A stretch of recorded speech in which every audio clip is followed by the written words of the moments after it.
You're a fast and furious racer on a tropical island.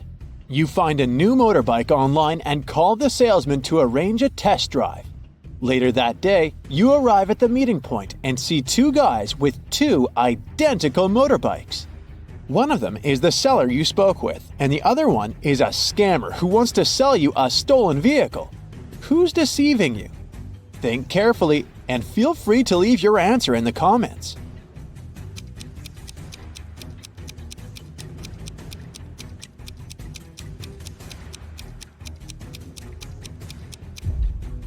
The salesman text message has the logo of his motorcycle store. The guy on the right has a baseball hat with the same logo. Therefore, he must be the store's official representative. Therefore, the guy on the left is a scammer. Congrats! The motorbike is now yours. You hit the road and you make your way across the pier. Suddenly you spot three people. Whom will you save first? Let us know in the comments.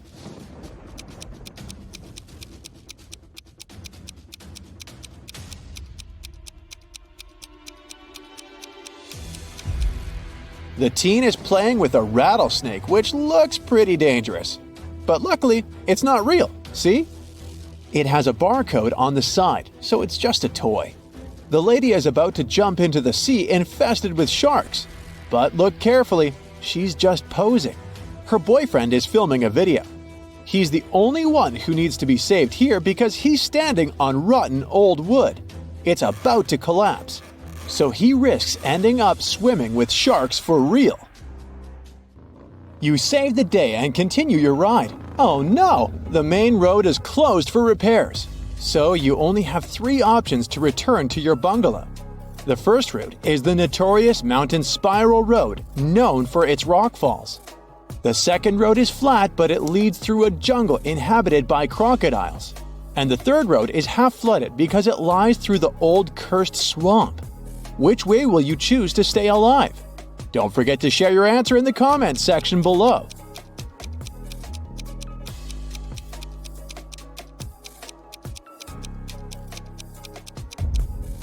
Take a closer look at the second route. The sign says Crocodile Farm. This means that the crocs are kept indoors under supervision. So this is the safest choice. You take the second route and decide to visit the crocodile farm. Let's see how eagle-eyed you are. Who's in danger here? Write it down in the comments faster than the other bright side detectives.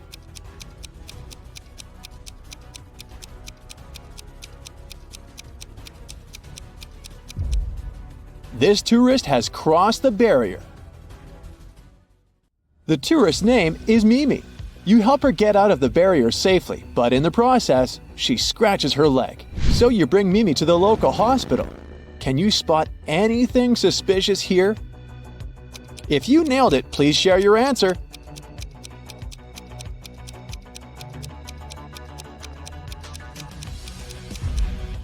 Easy peasy. The windshield of this ambulance car is covered with white paint. You enter the building and face three surgeons in the lobby. Which doctor is dangerous? Don't let the imposter get away. Share your suspicions.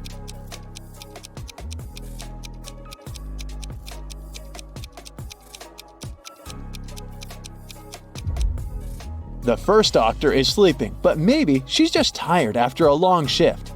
The second lady doesn't wear any gloves, but it's not a crime. She's having a coffee break. Meanwhile, the third lady's nails are too long and fancy for a surgeon's work. And she brought an open medical syringe to the lobby, which is not very hygienic. The doctor takes Mimi away. You decide to have a walk around the hospital and face the following scene. Two greatest enemies, Gia and Kai, wake up simultaneously in a hospital room. Both immediately grab the scissors and try to cut each other's IV drips. Who's more likely to survive? Think carefully and tell us your answer in the comments.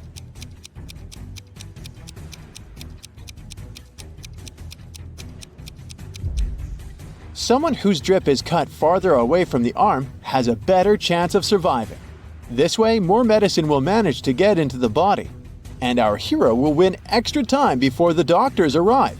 so it's likely going to be Gia. You're starving, so you go to the local food court. Too late, it's already closed. Oh look, this kiosk is still working. There are 3 burgers left to choose from, but only one of them is safe to eat. Hit the like button if you can spot any poisoned food right away.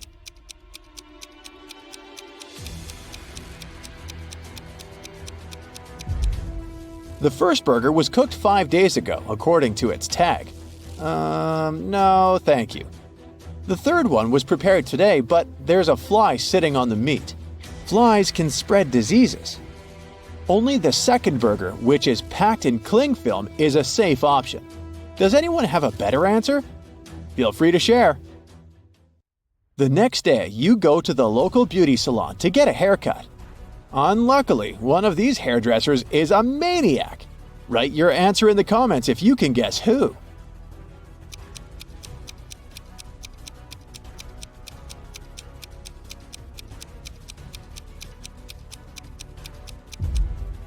It's the second hairdresser. The fire haircut technique is pretty normal these days, but he's also hiding an axe in his pocket, which is far from normal. Busted! Your haircut is done, and now it's time to chat with your buddies.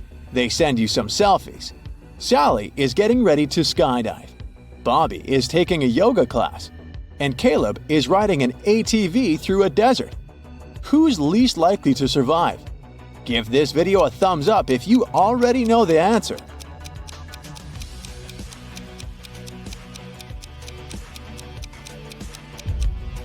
Although Bobby is twisted in an incredible position, his teacher is watching his back.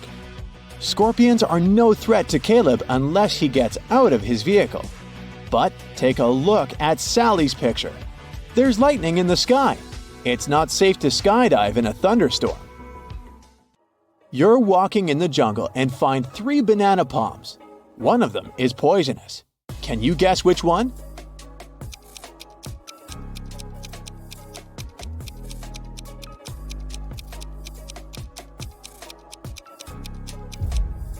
Okay, the first stack looks bad at first glance because its bananas have turned dark, but it doesn't mean that they're poisonous. The third palm has the fewest bananas, so probably many people were eager to eat them. But take a look under the second palm. Someone picked a banana, took a bite, and then just dropped it on the ground. That's suspicious. So, this is the dangerous palm. But if you have a different opinion, please let us know in the comments. In the evening, you go to the local carnival.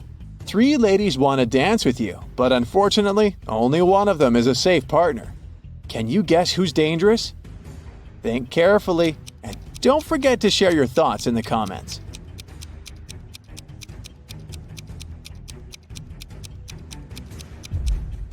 Although the first lady is wearing a cute rabbit mask, she's a thief. She's sneaking a phone from a guy in the crowd. Take a closer look at the third lady. A broken glass bottle sticks out of her pocket. It's not very safe to dance around her. Thus, only the second lady is safe. There are 3 routes you can take. The first path is covered with hot coals. The second with gross worms and toads. The third one with beautiful roses. Which path would you choose? Be sure to let us know in the comments.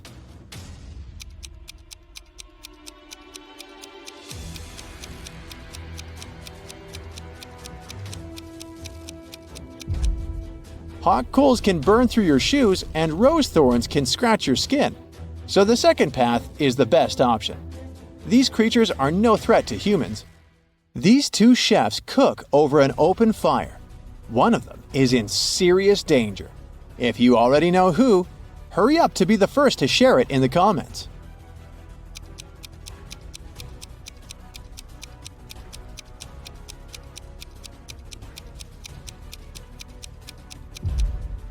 Well, well, take a closer look at the first chef. His scarf is already smoking. It's about to burst into flames. Fire alarm! The next day, you go for a walk on the beach. There's an open shower on the shore. You spot 3 guys washing off the sand after swimming in the sea. Whom will you save?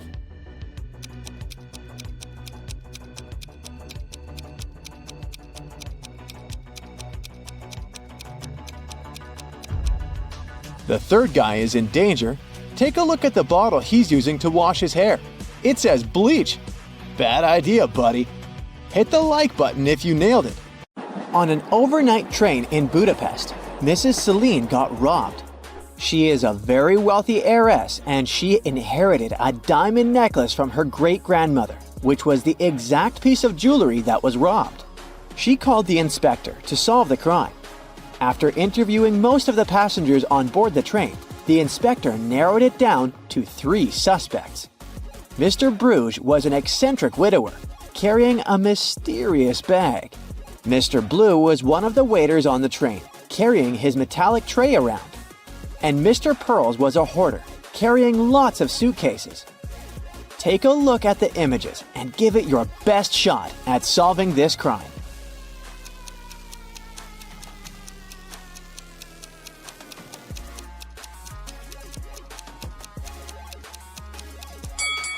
Mr. Bruges is just trying to keep his cat safe inside his mysterious bag. He's no criminal. Mr. Pearls is sweating like that because he's carrying all his valuable belongings, so he's really afraid to be robbed. This leaves us Mr. Blue, the true culprit. If you look attentively, he has a diamond necklace poking out from under his metallic tray. The airport police are having a lot of trouble these days. Many convicts escape prison and are trying to leave the country as fast as they can. Take a look at this image. You gotta figure out ASAP who is the fugitive.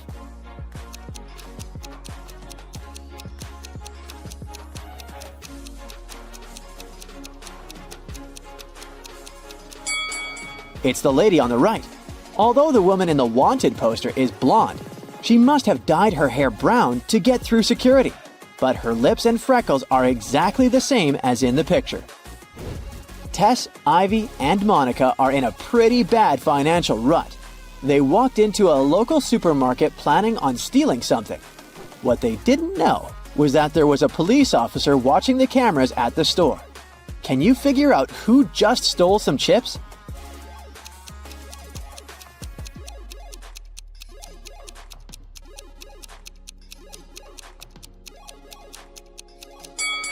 It was Tess, the first lady. Sure, Ivy is sweating a lot, but she didn't take anything. But look at Tess's hair. She's hiding some chips in that ponytail. For this year's Super Bowl, Taylor decided to invite some friends over to her place. Her house was packed with some of her closest friends. But some random people also crashed the party. Out of nowhere, her friend Jackie screamed she saw a thief amongst them. Someone had stolen her golden bracelet. Take a look at the footage from the party. Sherlock, can you spot the thief?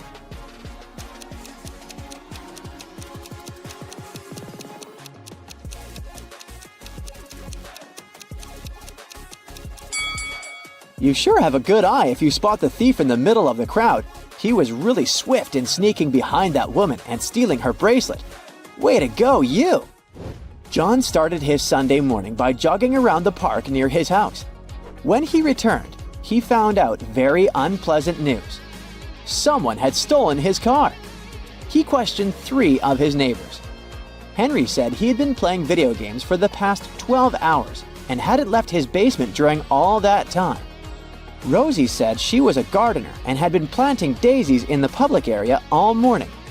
She also said she saw a suspicious man who opened John's car using a knife.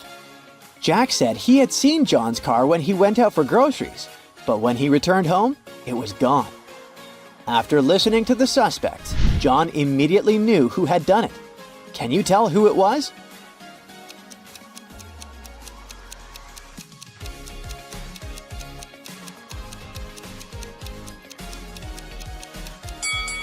It was Rosie. She said she'd been planting daisies, but look, there are only rose bushes in this area. Bernard is the owner of a meat shop downtown. He sells really expensive meat. As soon as he opened his shop, he had a rush of customers coming in to buy their daily meat. During the rush, he was so busy attending to the customers that he didn't see that someone stole the bacon. Who's the thief here?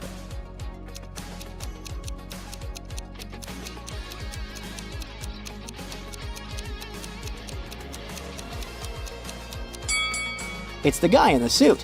The dog is smelling his bag like there's some bacon inside it. He's definitely it. Jane was playing a video game when she was swallowed by the game. The next thing she knows, she's facing 3 mischievous robots. One of them stole her game controller, so she can't go back to her own reality. You gotta help Jane figure out which robot stole her controller. So far, you know that Robot A said, "B is the thief," and that the real thief always tells the truth. Can you solve this mystery with such little information?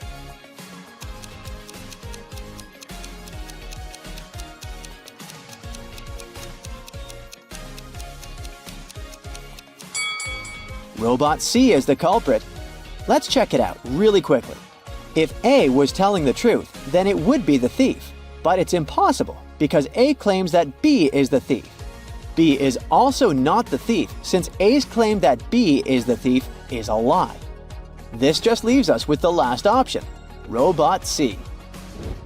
Betty was traveling across France. One night, she gave herself a treat by booking a table at an expensive restaurant. She was halfway through dinner when an elderly woman approached her. The woman said she looked a lot like her daughter and asked her for a favor. Since she hadn't spoken to her daughter for ages, she asked Betty to say, "Goodbye, Mother," as she left the restaurant. Betty thought it was super strange, but agreed. Soon after, she received the shock of her life. Guess what it was and share your 2 cents with us below.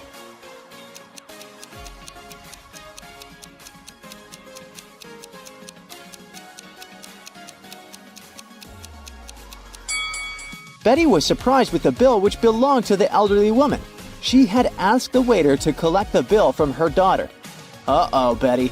Can't believe you fell for that. Anna sat down to watch her favorite TV show. She made some popcorn, turned on the TV, and nestled comfortably to binge watch an entire season. Her cat Pepper sat down next to her. But after 5 minutes of screen time, Anna suddenly passed out. Take a look at the image. Can you guess what happened there?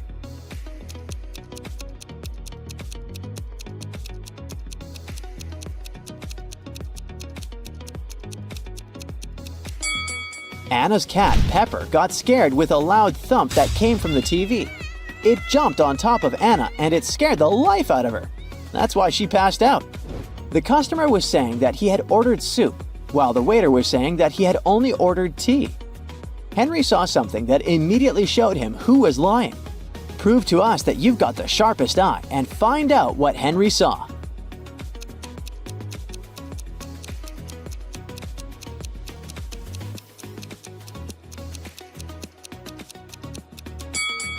The customer is the one who's lying.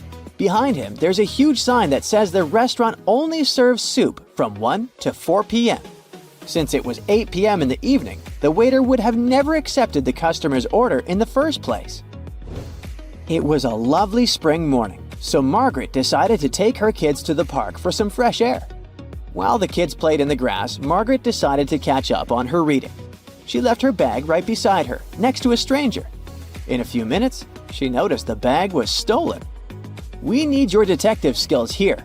Can you figure out who the thief was?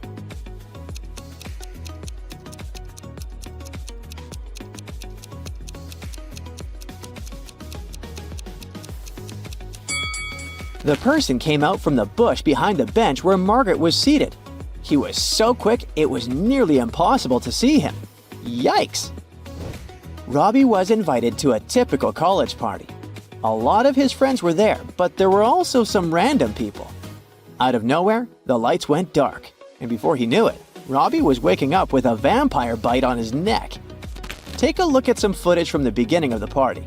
Who's a vampire here?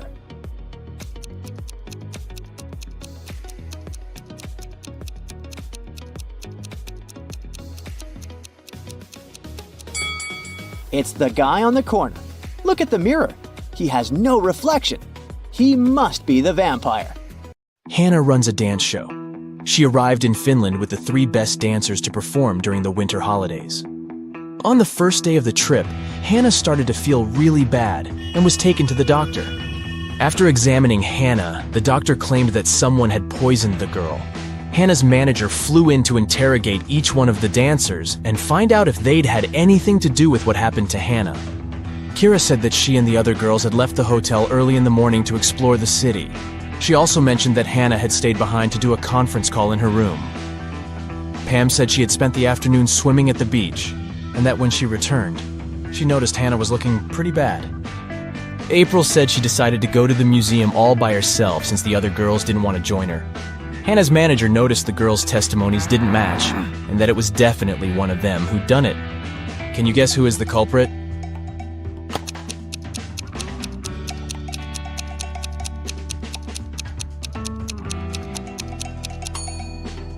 It was Pam. Oh, no. She mentioned she'd gone to the beach, but it's wintertime in Finland. The water is freezing and mainly frozen this time of the year. She should have worked better on her alibi.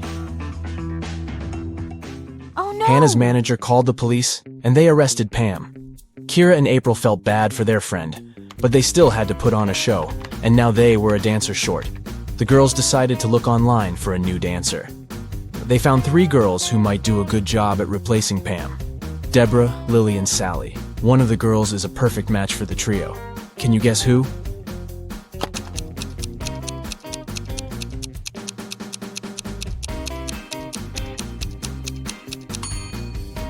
It's Sally. Both of the other profiles are fake. If you look closely at Deborah's picture, you'll see that the shadow on the back is not hers. It's definitely photoshopped. And look at Lily's birthday information. If that were true, she wouldn't have been born yet. Keith was a singer, and he was going to perform at Bath's House of Performing Arts. He was taking all of his equipment backstage to get ready for a sound check when a police officer ran into the room. The officer said that one of the actors from that night's show was a runaway criminal. There were 4 actors playing Santa Claus, but one of them was a fake. Take a look at their bags. Can you figure out who the criminal is?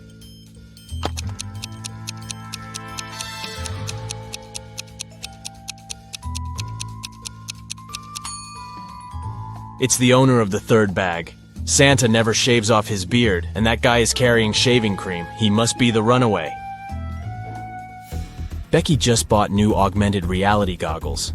She decided to play one of the games available, and this picture popped up right in front of her.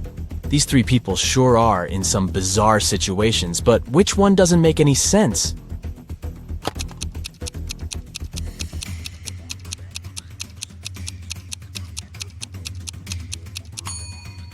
The man on the left is walking on lava.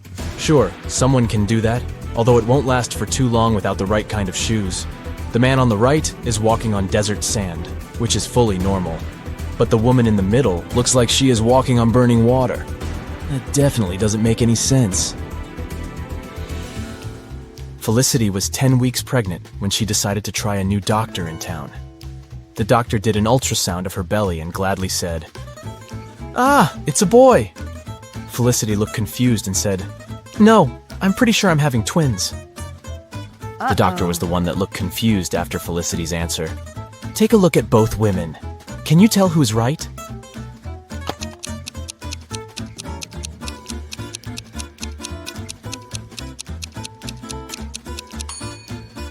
Felicity is right. I mean, take a look at this doctor. She isn't even a real doctor in the first place. She's not wearing proper medical attire, and she doesn't look like she knows what she is doing. Alex watched one too many Indiana Jones movies and decided to go to Egypt to explore ancient monuments. He spent days and days walking underground to try to find something valuable. One morning, when exploring a crypt, he ran into a huge wall full of symbols. Among the symbols, there was an encrypted message. It went like this: sun plus sun equals sign, moon plus moon equals sign, wave plus wave equals sign. Can you help Alex figure out the encoded message?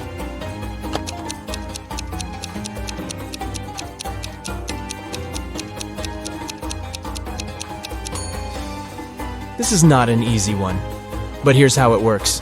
Sun has 3 letters, moon has 4 letters, and waves has 5 letters. So the encrypted message is the number sequence: 6, 8, 10, Way to go, you. Take a good look at this image. Can you tell who is smarter?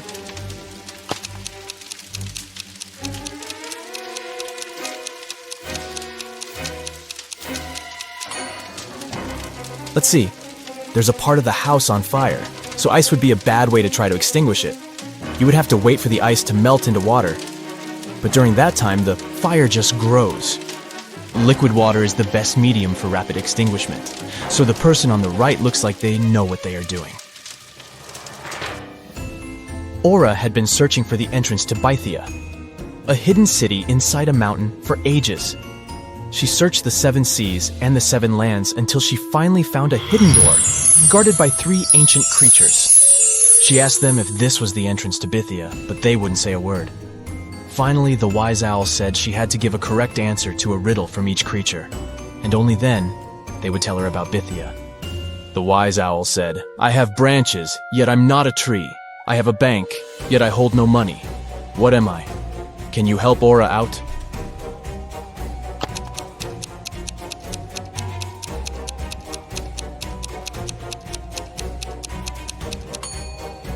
The correct answer is a river. A river has branches that flow into different streams, and the sides of the river are called riverbanks. The fox was up next, and his riddle said, "I have a bed, yet I don't sleep.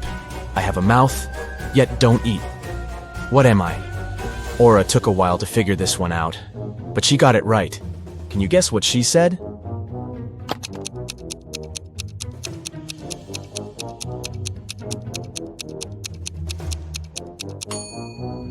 It's an oven, duh.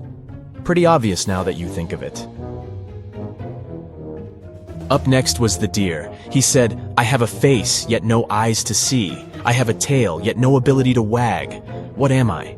Do you know how to answer this one?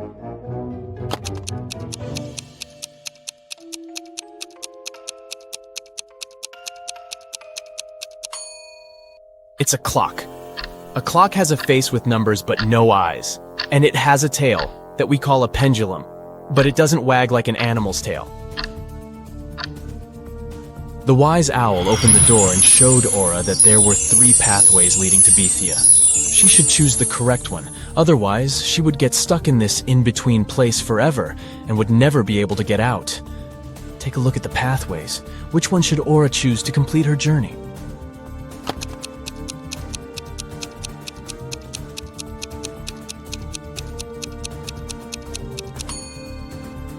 The first pathway looks like it has some poisonous flowers. The air looks like it's filled with their poisoned pollen, so that wouldn't be a nice one to go. The second pathway has dozens of angry-looking stags that could harm Aura, and the last one has a big lake that leads into a trail. She should go with the last one. On a rainy Saturday night, John and Katie decided to stay in, order pizza, and watch the Riddle channel on their TV. On the screen, they saw a man hanging for his life on the branch of a tree. He was surrounded by angry people. Down below, there were a group of guys with huge bats waiting for him to let go of the branch, and above him was an angry guy on a helicopter ready to grab him. Is there any way the guy can escape this trap?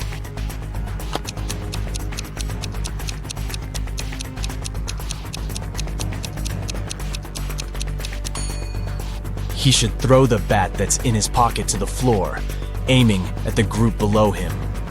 Hopefully, it would hit the guys below on the head, so he could let go of the branch and run as fast as he could into that nearby tunnel. This way, he'd escape the helicopter dude as well.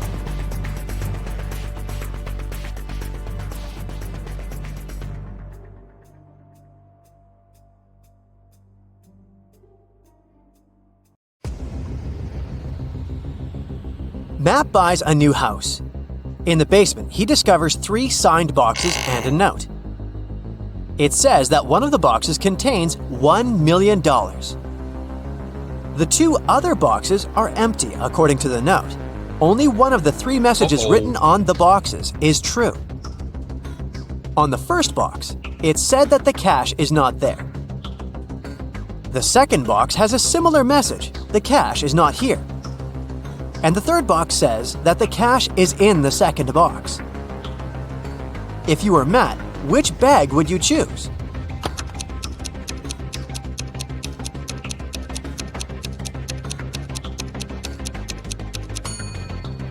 Matt should choose the first bag, as we know only one of the clues is true. So the money should be in the first bag. Matt walks out of his house and goes to the garden. He pulls out his right hand. Suddenly, a bee lands on it. What's in Matt's eye?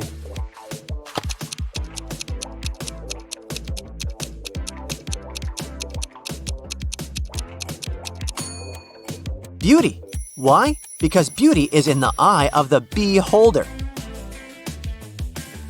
In the garden, Matt takes 2 pictures. Can you spot 3 differences between them?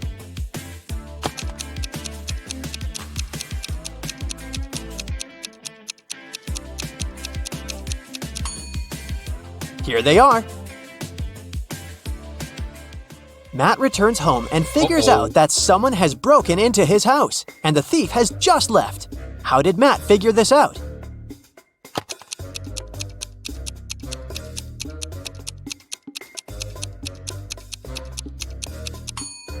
Someone turned on his electric stove and put a plastic bag on top.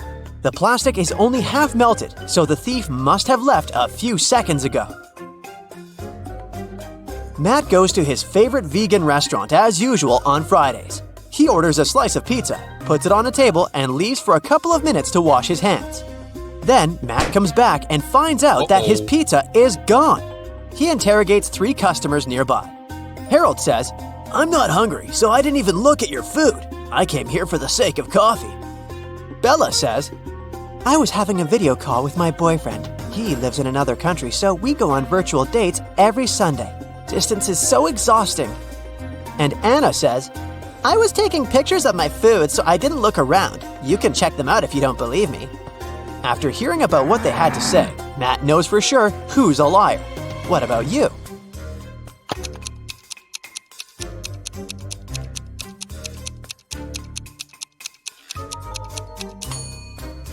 According to Bella, she goes on virtual dates every Sunday. But it's Friday. Liar! Matt's girlfriend Erica is visiting him in his lab. Suddenly, she faces 2 identical Matts. Can you help her figure out who's a clone?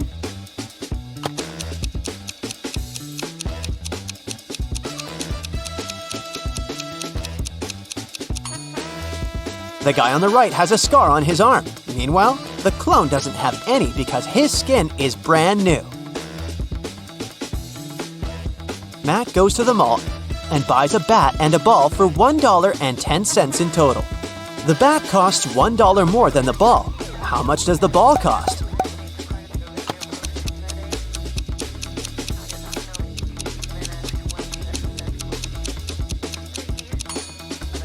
Nope, the correct answer is not 10 cents. It's actually a little less. A ball costs 5 cents and the bat $1.05. And together they total $1.10. Someone robbed Matt's lab. The thief stole the cloning device and he's going to hand it over tonight. This is a great opportunity to catch the criminal. The police figure out the approximate place where to look for the device. They decide to question several people nearby. Greg says, "The garbage truck has just emptied the overhead trash cans." Jeff says, "I'm in charge of these trash cans. I checked all the cans next to the yellow ones and found nothing interesting." And Bill just points at all the trash cans that someone approached today. Can you help the police find the trash can with the stolen device?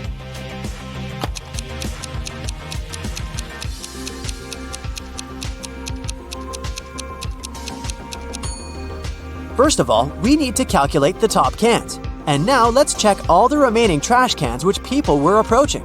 The next step is to remove those next to the yellow ones. And here it is, the trash can we've been looking for. After the robbery, Matt decides to lock his lab door with a password.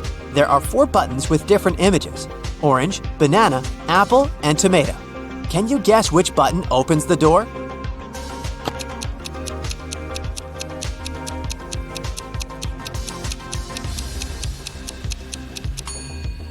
The odd one out is the tomato because all the others are fruits, so it should open the door. A priceless crystal disappeared from the local science museum. The thief left no trace behind.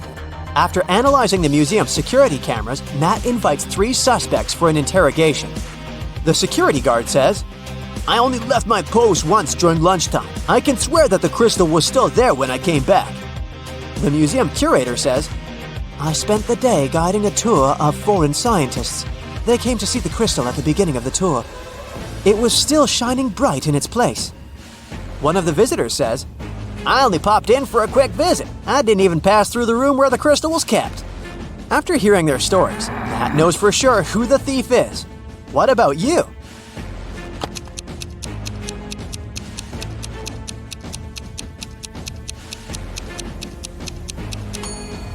It was the visitor. He hid the crystal in his sleeve. Matt's brother, Greg, arrives at his house to eat together. He yells, "Matt, the microwave is on, and it's already defrosting our dinner!" Greg hears Matt's reply from the bathroom. "Could you please check the microwave and let me know how much time is left?" Greg grabs his phone and calls the police. He reports a dangerous situation involving his brother. How did he know?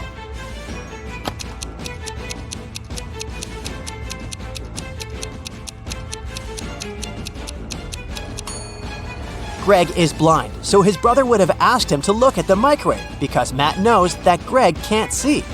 This made Greg suspicious, and that's why he called the police. The next day, Matt wakes up in a secret abandoned lab. He wanders around and finds 3 doors leading to freedom, but each door is hiding an unpleasant surprise. Here's a creepy monster sitting in a cage behind the first door. It's very hungry and angry. There's a bunch of venomous snakes crawling behind the second door, and the lights are off, so Matt won't be able to see them. And behind the door, there's a huge fire. Which way is more or less safe?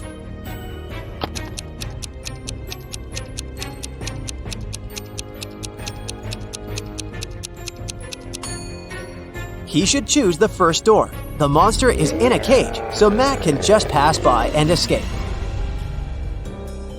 Matt manages to escape and enters the nearest gas station. He spots 3 odd things about this place right away. Can you see them too?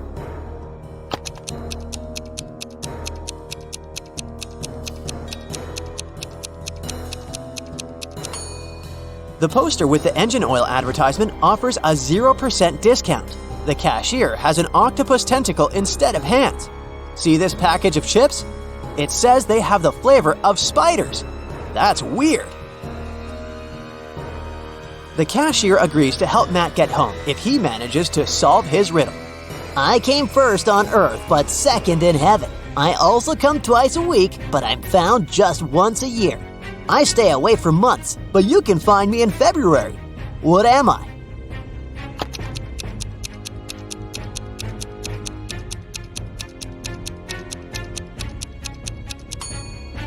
The correct answer is the letter E. Matt returns home and finds out that someone has left homemade cookies on the kitchen table. He examines all the doors and windows. He finds no signs of a break-in. Matt decides to question 3 suspects who have a key. His mother says, "I spent all day with my yoga teacher, and my class ended 10 minutes ago, so I didn't have time for cookies." The plumber says, "I fixed the kitchen sink in the morning and left for home. Why would I bring you any gifts?" And Matt's girlfriend, Erica, says, "I visited your house a couple of hours ago to drop off some shopping bags and left for the gym. I didn't see any cookies." Who's lying?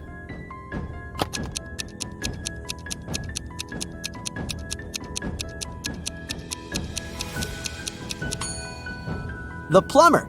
Take a closer look at the kitchen sink. It has no tap. Therefore, he lied. Matt is walking in the local restaurant and gets lost in a maze. He has only 15 seconds to get out before it starts raining. Can you help him find the right direction?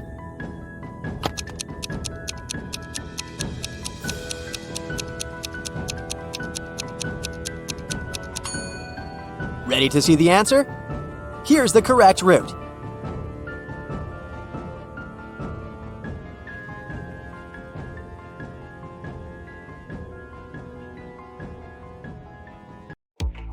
Joshua and Jeremy were going on a hiking trip to Adventure Mountains. They were about to leave their room to catch their train, but there's something wrong here. Can you spot the oddity?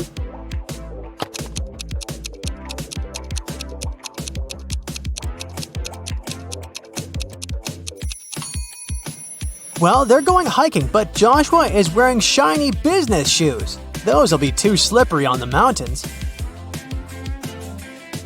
Once they arrived at the train station, Jeremy realized that he had forgotten the tickets. They went to the ticket sales booth to explain their situation. The salesman told them he might be able to give them new tickets only if they could answer his riddle correctly. I stand tall, yet I never walk. With rocky peaks, I love to talk. Above the clouds, my head does rise. What am I that touches the skies? Can you figure out the answer?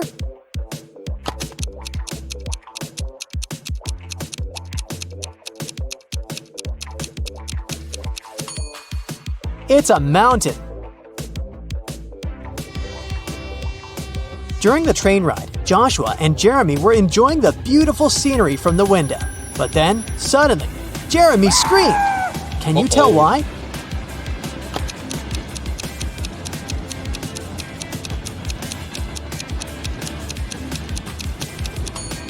Take a look at the birds flying in the distance. Were you able to spot the small dragon flying with them? Well, Jeremy did. Joshua and Jeremy finally arrived at their destination. Before they started climbing up, they wanted to make sure their water bottles were full for the entirety of the hike. They saw 3 different drinking fountains from where they could fill their bottles. Take a look at them and tell me which ones they should pick.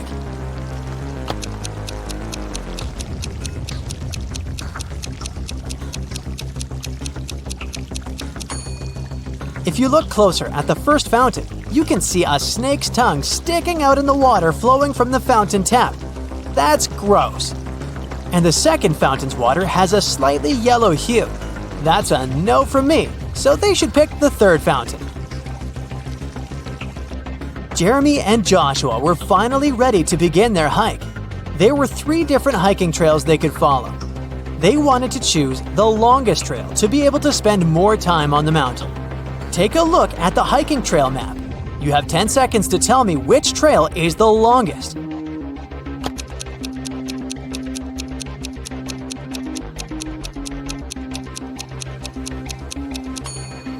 It's the second trail. During their hike, Jeremy wanted to take some photos for his social media account, so they decided to go off-path, deep into the forest. But suddenly, an elf stopped them and said, I am the guardian of this forest. I won't allow you to walk any further. Unless you know the answer to this riddle. I have cities but no houses, forests but no trees, and rivers but no water. What am I? Do you know the answer?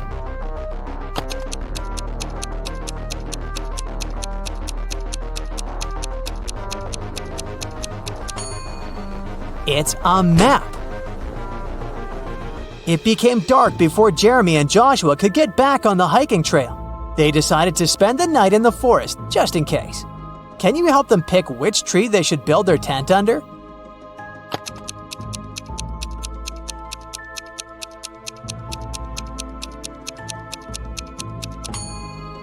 Do you see the snake hole here next to the second tree?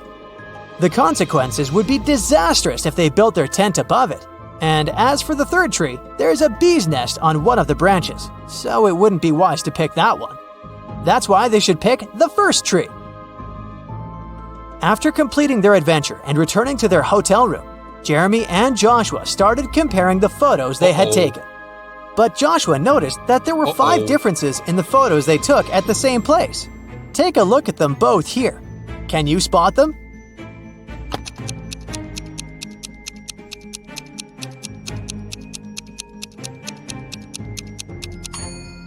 In the first photo, the mountaintop view is covered with snow, but that's not the case in the second photo. Secondly, the logo that Jeremy's t-shirt has in the first photo is different in the second photo. Thirdly, in the second photo, a pair of glowing eyes can be seen in between the trees, which doesn't exist in the first photo. Creepy. As for the fourth difference, in the first photo, Joshua is holding 2 of his trekking poles. But in the second photo, he's only holding 1. And lastly, in the first photo, there are 2 cable cars riding to the top of the mountain. But in the second photo, there's only one. Arya's favorite pop star, Peyton Swiftly, was coming to town to give a concert, and Arya really wanted to go. Unfortunately, tickets were sold out very fast, and Arya couldn't get one. However, after one of the ticket buyers returned their ticket, the ticket website announced they would give the ticket for free to the person who knew the answer to this riddle. I'm full of keys, but I can't open any locks. What am I? Can you help Arya out?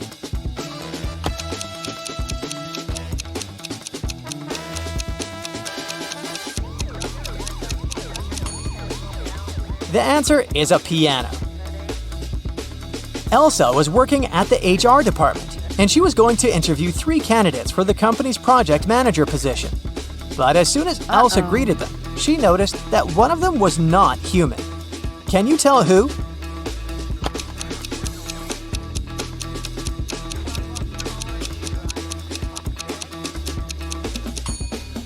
It's the second guy.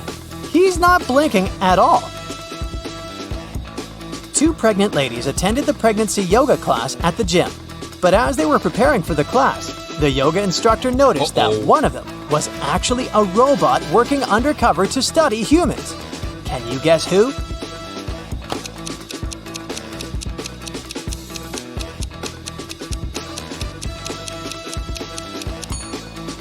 The second lady is holding an inflatable fitness ball. The weight indicated on the ball is probably just a joke because air cannot weigh that much.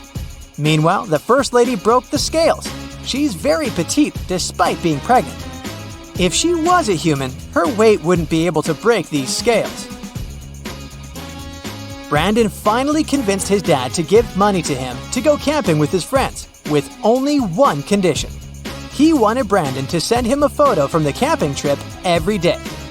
But the first day he sent him a photo, his father could tell that Brandon lied to him, and he didn't go camping at all. How did he know?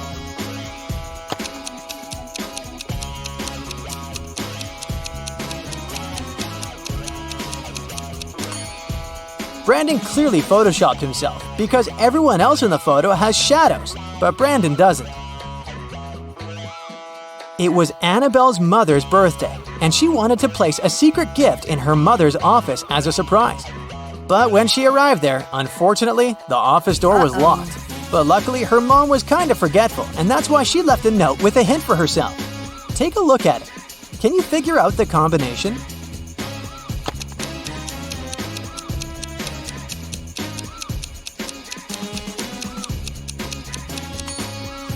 Each number is the number of lines in the respective letter. There are 3 lines in the letter K. There are 2 lines in the letter L. There are 4 lines in the letter E, and there is only 1 line in the letter I. So, following the same logic, there are 4 lines in M, 2 lines in V, 3 lines in Z, and 3 lines in F. That makes the combination 4, 2, 3, 3. Casey wanted a new hobby for herself, so she decided to learn knitting and crocheting. She went to the crafting store to buy supplies.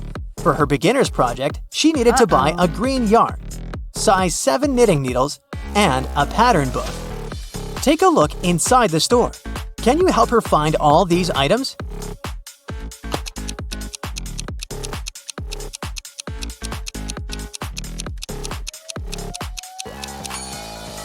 Here's the green yarn, here are the number 7 knitting needles, and here is the pattern book.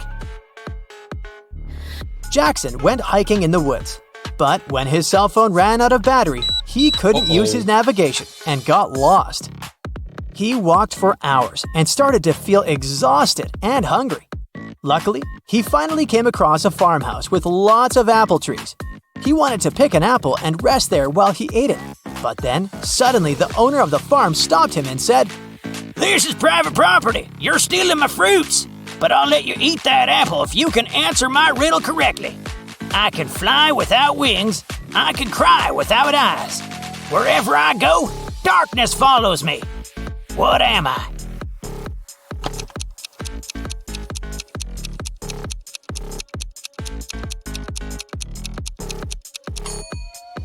The answer is a cloud.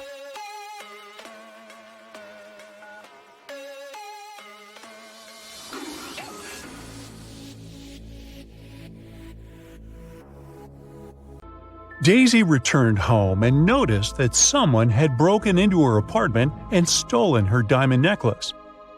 The police arrive and question 3 neighbors. Greg was painting his ceiling. He was wearing headphones, so he couldn't hear anything. Bianca was hiking with her bestie all day long. They've just returned home. Glenda only went out once to walk her dog. She thinks she heard some weird noises from Daisy's apartment. Who's lying?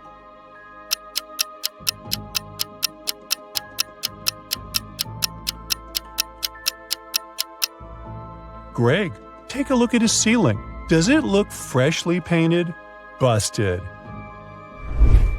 Daisy works as a manager at the local circus. Her task is to prepare their new location for future performances. She arrives at the spot, takes a look at the stage, and freaks out. Why?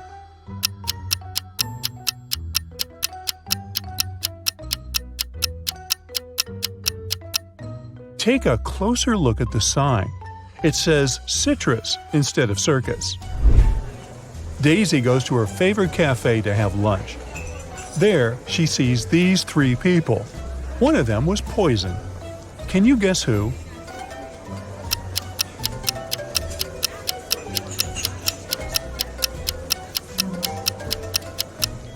The third guy didn't even touch his cappuccino. He must be just sleeping. The second lady is awake. She has some cappuccino mustache, nothing criminal. But take a look at the first guy. He's wearing glasses, so we can't say for sure whether he's awake or not. Meanwhile, his phone is ringing in his pocket, but he shows no reaction at all. That's suspicious. So he's the poisoned one. After lunch, Daisy enters one of the dressing rooms and finds their star, Clown Roger, unconscious on the floor. Daisy calls the police. They arrive very quickly and question 3 witnesses. Bob says he was just walking by. He has never seen this clown before. Mia says that she's a huge fan of Clown Roger, and she's very sorry. And Nick says that he's just a handyman. The circus hired him to fix problems with electricity. Who's lying?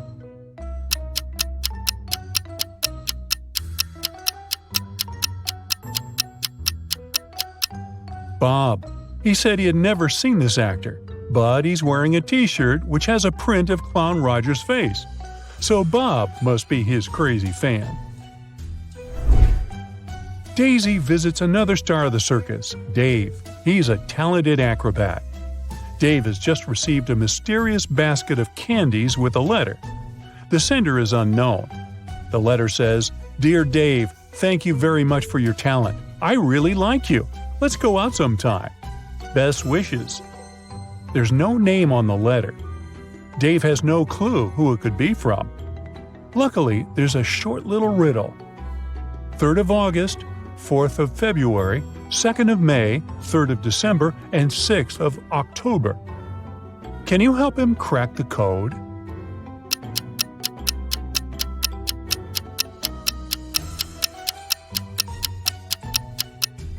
The 3rd of August means the 3rd letter in the word August, which is G.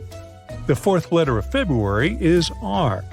The 2nd letter of May is A, and so on.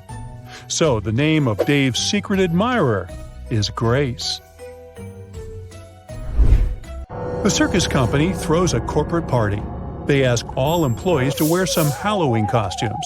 So Daisy heads to the shopping mall to get herself one. But they only have 3 options to choose from: a witch outfit, a mermaid costume, and a vampire costume.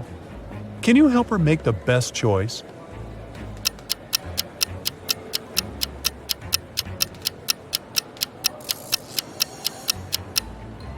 Take a closer look at the witchy costume. This tag says it's made out of paper, so it's a bad idea to wear it at a party. As for the mermaid costume, the tail is torn at the back. So Daisy should pick the vampire outfit. Daisy arrives at the party. Everyone's dancing in their Halloween costumes, but one of these 4 people is a real vampire. Can you guess who?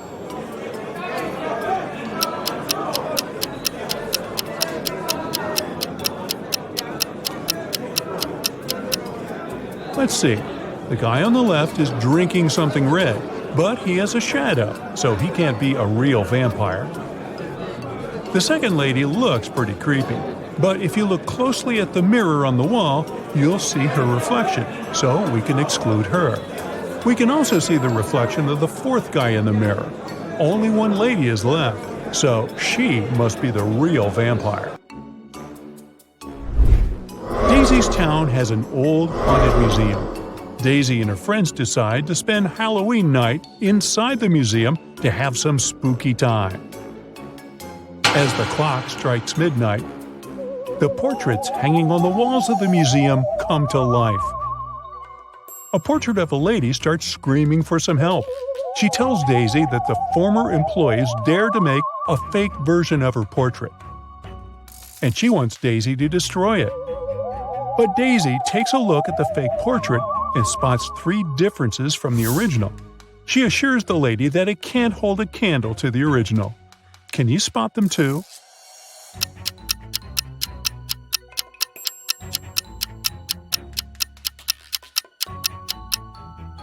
The lipstick color, the pendant, and the ribbon on her hair are all different. Then Daisy goes to the cafeteria to grab some snacks. There are 3 options only. Which one should she choose?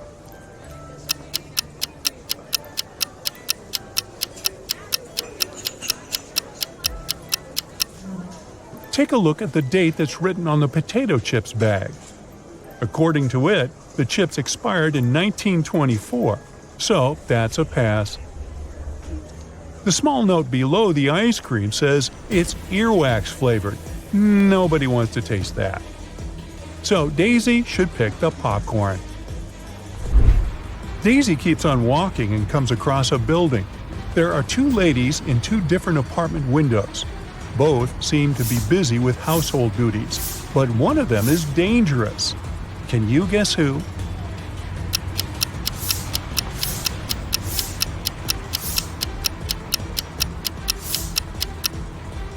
The second lady is just getting rid of pests. There's nobody in the room and she's wearing a mask. But take a look at the lady on the left. There's an open bleach bottle next to the food she's cooking. Ew, no thank you. Daisy keeps on walking and faces something curious. It's a 5-letter word that is under you. If you remove its first letter, then it's over you. If you remove its first and second letters, it's all around you. What is it?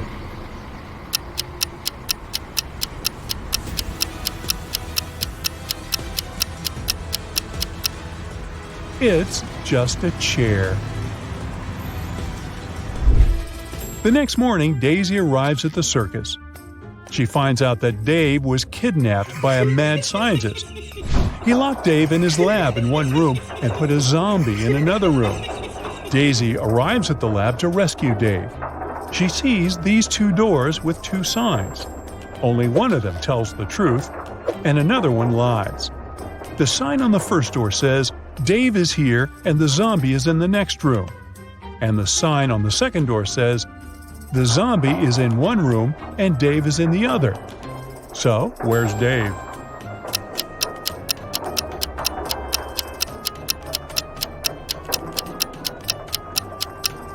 Dave is in the second room.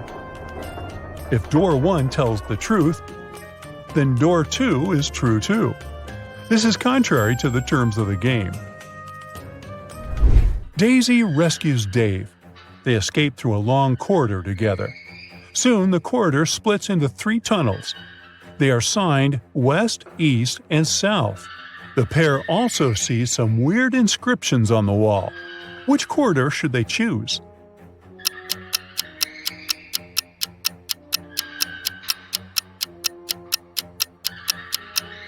Daisy and Dave should tilt their heads and look at the inscription upside down. This way, it reads South.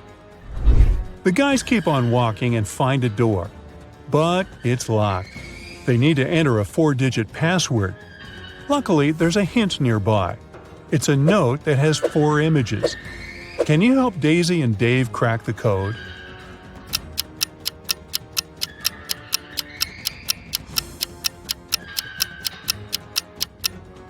Each digit corresponds to the number of colors of the objects. This clover only has one color. The Santa hat has 2, the banana has 1, and finally, the rainbow has 7. So the code is 1217. Daisy and Dave open the door and escape from the lab. They find themselves in the middle of an island. The guys hit the road and drive to the pier, where they face these 3 bridges leading to the mainland. Sharp rocks and glass cover the first bridge. The second one is swarming with venomous snakes. Hot orange lava is boiling on the third road. Which route should they choose?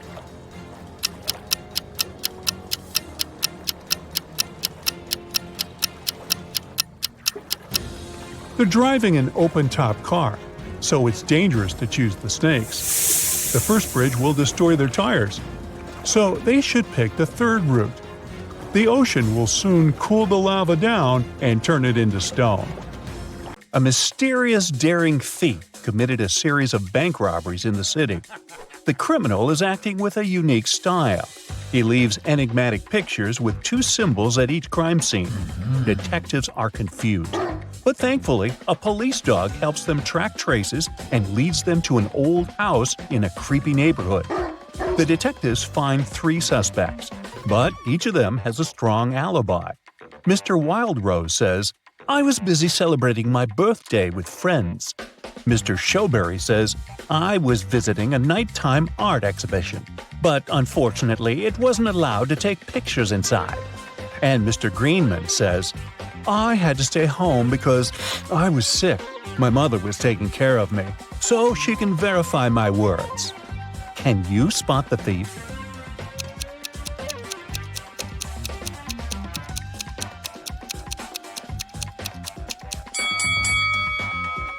Do you remember the picture of the crime scene? It shows a snowflake and a berry. This hint points to Mr. Snowberry. The detectives arrest Mr. Snowberry, but he finds a way to escape from his cell. The policemen are chasing him around a 2-story jail building. Mr. Snowberry hides on the roof and decides to jump off it. Can you guess why he decided to jump instead of climbing this tree?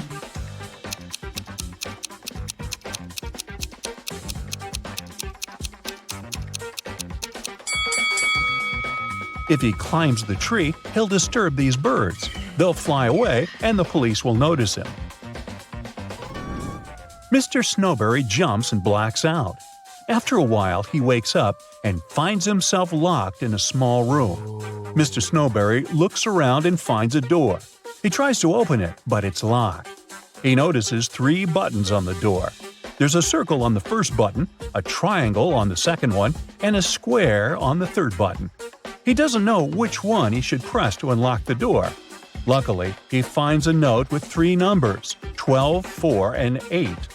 Can you guess which button he should choose?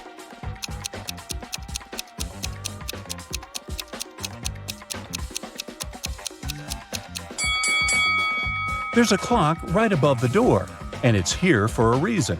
If we draw lines connecting 12, 4, and 8, we'll get a triangle. So he should press the triangle button. Mr. Snowberry manages to escape. He's starving and makes a stop at a restaurant. The waiter brings 2 trays of food. There are 3 differences between these meals. Can you spot them?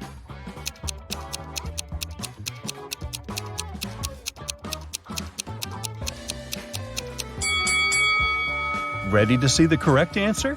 Here they are. Yes! The policemen spot Mr. Snowberry at the restaurant.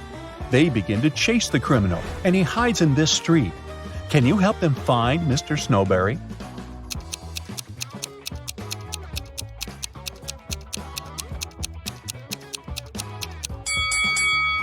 He's over here. Finally, Mr. Snowberry ends up in jail, but the city is shocked by another crime that happened in a historical museum. Someone stole an ancient emerald statue during an exhibition. This artifact is expensive and very rare. So the detective starts his investigation immediately.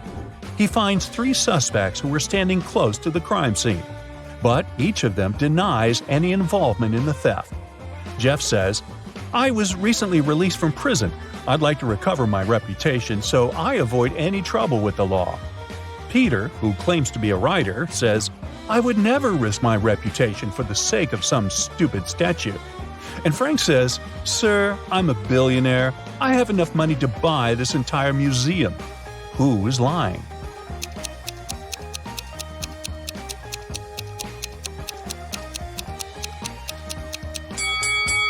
Frank. He said he's a billionaire. Why would he wear a fake brand? Molly's kitten is missing. She's looking for her pet in the park and comes across these three strangers. One of them stole her kitten. Can you guess who?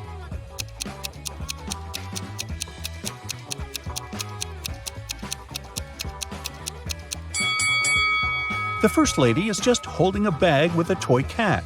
The second lady is pregnant. But the third guy is hiding a real kitten under his clothes. A weird incident happened at Mr. Green's hotel. All the fish disappeared from the aquarium. It's late, so Mr. Green suspects only 4 employees. Bobby, the porter, says, "I spent the whole day carrying guest bags, so I simply didn't have time for any thefts."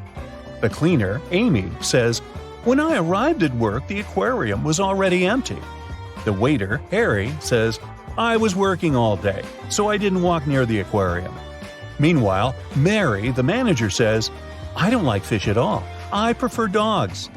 After hearing their stories, Mr. Green knows for sure who stole the fish. What about you?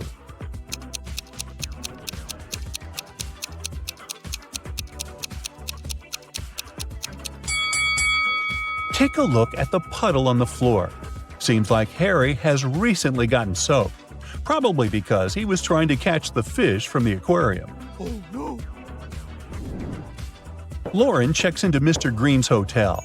In the lobby, she meets 3 porters who offer to take care of her luggage, but only one of them is trustworthy. Can you guess who?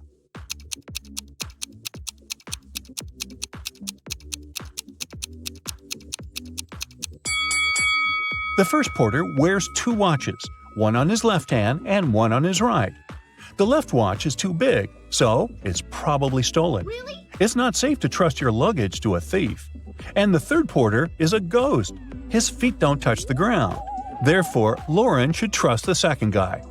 Me? I just get out of that hotel. Anyway, Lauren goes to the local nightclub. Kyle, Tom, and Nick invite her to dance. But only one of them is safe to dance with. What's your guess?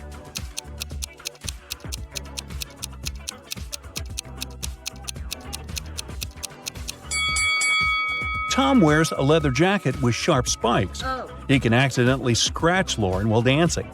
Take a look at Kyle's feet. It looks like he's about to turn into a werewolf. Oh my god. Lauren returns to the hotel and finds out that someone stole her favorite necklace from her room. Oh god. She runs to the lobby and faces 4 people: a manager, a janitor, a guest, and a porter. She asks, "Who stole my necklace?" But everyone swears to have nothing to do with the robbery. Can you help Lauren find the thief?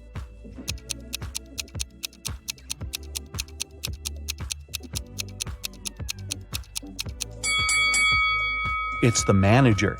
She hid Lauren's necklace in her glass of water. What? The next morning, Lauren is having breakfast in the garden. Suddenly, somebody pulls a paint bucket prank on her. Take a look at the hotel guests. Can you figure out who did it?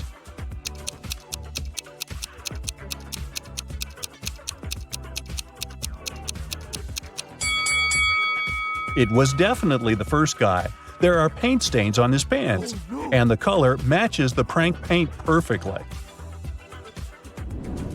In the garden, Lauren finds something very curious. It's not alive, but it has 5 fingers. What is it?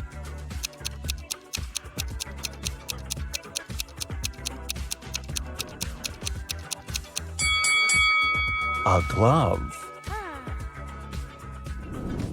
Mr. Green enters his office and finds a pleasant surprise on his desk.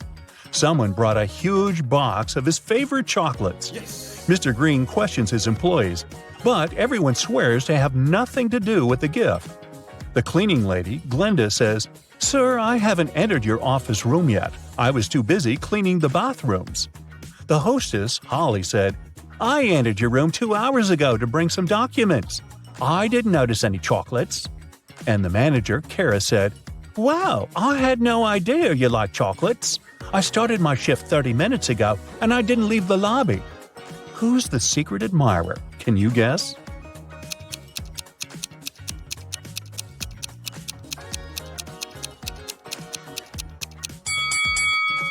According to Kara, she didn't enter Mr. Green's office, but she dropped one of her hairpins on the floor.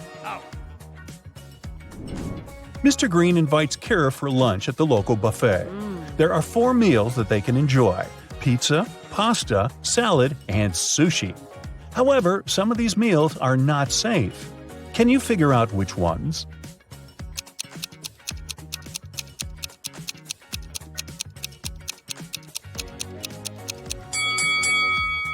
This pasta contains shoelaces, so it's not safe to eat.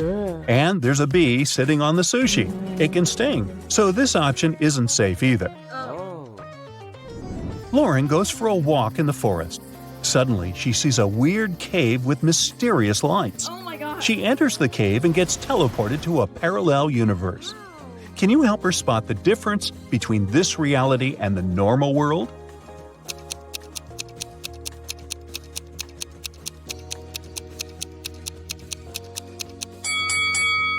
This lady is wearing shoes on her hands. Well, that's weird. Lauren meets a wizard who promises to send her home. But first, she has to crack his riddle. Spelled forwards, I'm what you do every day. Spelled backward, I'm something you hate. What am I?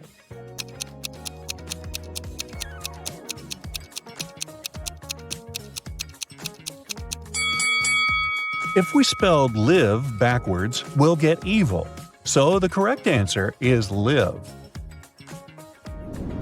Harry and Larry are twins. They were born in May, but their birthday is in June. How is this possible?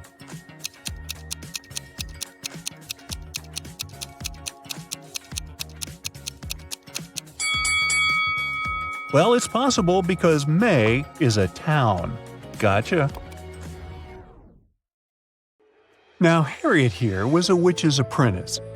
To complete her training and become an independent witch, she needed to pass the final spell exam. Her professor told her that all the information she needed to succeed was inside a haunted book at the library. So Harriet headed there to find it. Take a look around. Can you spot it?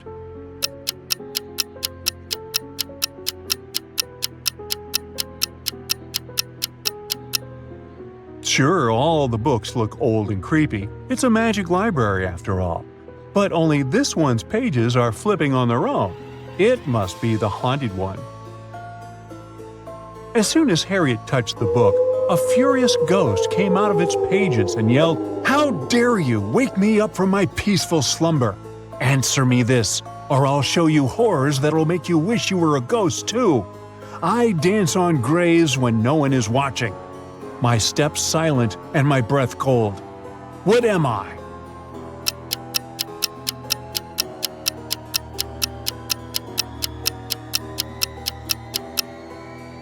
It's the fog. Benny and Jack were extreme sports enthusiasts. During spring break, they joined the Airbender Skydivers camp to learn how to skydive. It was finally their turn to try the simulation to test their instincts and readiness for real-life emergencies. Take a look at them inside the vertical wind tunnel and tell me who would survive if this was the real thing.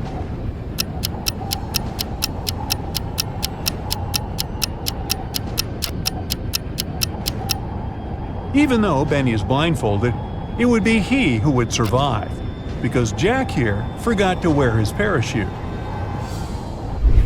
Now Nathan was trying to break a record by sailing around the world in just a week. However, he got caught in a terrible storm. His boat couldn't fight the waves, and he found himself cast away on an unfamiliar island. When he opened his eyes, he was surrounded by the angry locals. They couldn't decide how to punish him for disturbing their peace, so they gave him 3 options. They could send him to a cave infested with tarantulas, throw him in a pit filled with venomous snakes, or feed him to the hungry tigers. Which should he choose?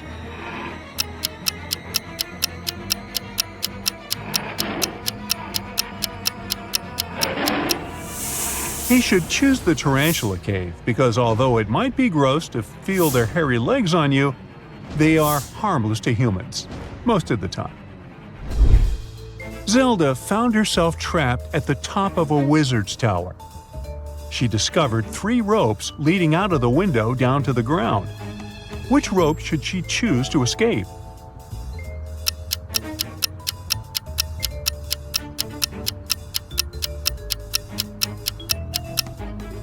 The first rope looks thick and sturdy, but see this sharp brick that it's wrapped around halfway down? That will likely cut it under Zelda's weight. On the other hand, if you take a closer look, you'll see that the second rope is no rope at all. It's a long snake.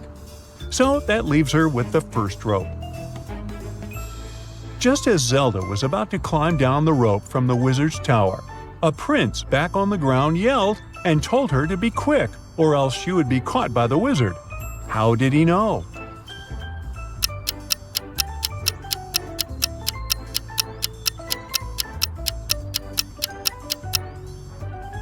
Take a look at this area on the tower.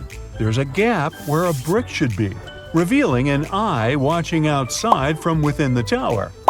That must be the wizard. Jonas wanted to surprise his girlfriend on their first-year anniversary. So he booked a table at the new mystery-themed restaurant in town, known for its unique concept where guests weren't supposed to order but were served surprise dishes instead. After they were seated, 3 waiters approached their table. Each had a covered dish on their food cart, and Jonas and his girlfriend had to choose one. But Jonas thought one of the waiters looked suspicious. Who is it?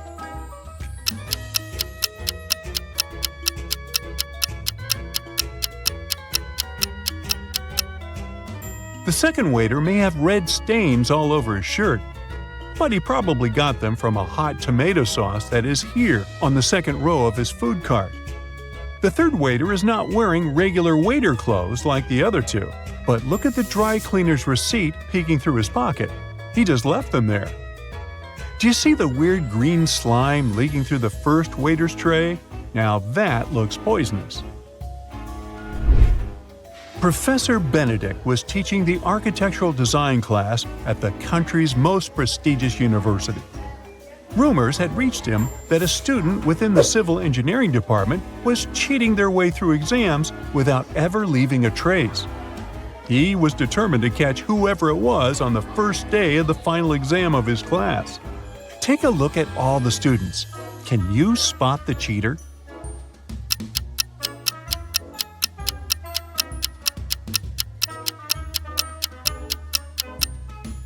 You think it's this girl with the ponytail because she has a calculator on her desk, right? Wrong. See the note on the blackboard? It says calculators and rulers are allowed. But check out the ruler the Ronald Weasley-looking guy in the back is holding. It's not a regular one. It has the answers on it. Audrey and Henry were driving across the country for their friend's wedding. As night fell, they began to feel tired and decided to find a place to rest. When Audrey searched for hotels on her phone, she found that there was only one option with available rooms on their route. As they checked in, the hotel clerk informed them that there were 3 rooms available. Take a look at their options. Which room should they choose?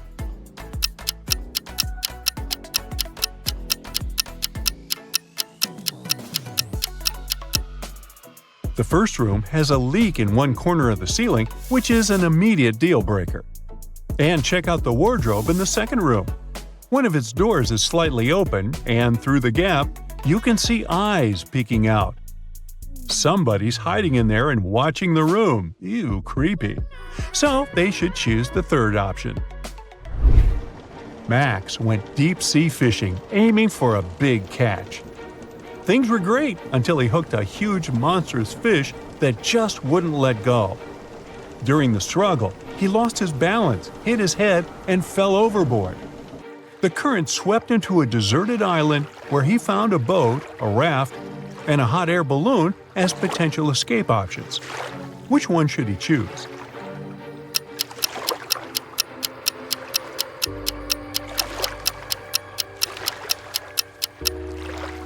The boat has a hole in this side, so it's definitely not seaworthy. The raft seems sturdy, but there are shark fins circling nearby. The hot air balloon, on the other hand, might be looking old, but it is filled and ready for takeoff. Cassandra and her friends went to the woods to have a picnic. However, after their meal, Cassandra fell asleep under the sun. When she woke up, she realized her friends had left her there, and they were all gone. She didn't know the woods that well, so she got lost trying to get back. All of a sudden, the path she took split up into 3 smaller roads. The first one led to a swamp with flesh-eating crocodiles. The second led to a bloodthirsty vampire's castle, and the third led to an active volcano. Which one should she take?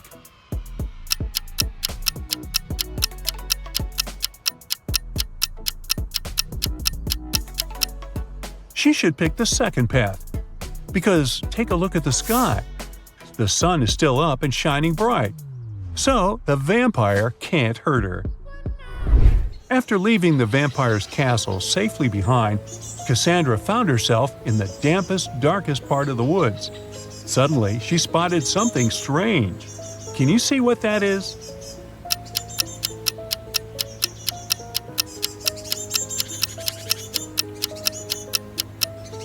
It's this teeny tiny bicycle standing next to mushrooms on the ground.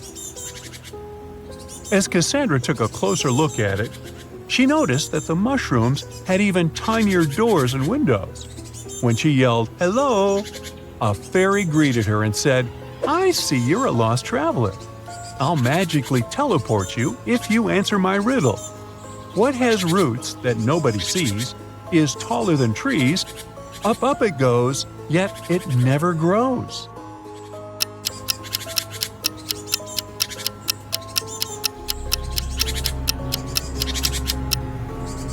The answer is a mountain. Now Simon got a call that he accepted to become a contestant on the new quiz show. So, you want to be rich? When it was his turn to compete, he made it to the final question, which was, how is it possible that a person's birthday is in January, but they celebrate it in the summer?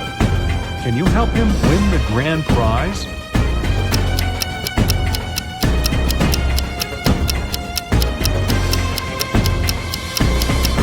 It is possible that they live in the southern hemisphere, where January is one of the hottest months. Bella is planning a workshop for hairdressers. She needs a model with natural hair color. Bella gets messages from 3 candidates, Kelly, Shelly, and Sally. She looks through their social media and finds out that only one of these ladies didn't lie. Can you guess who has natural hair color?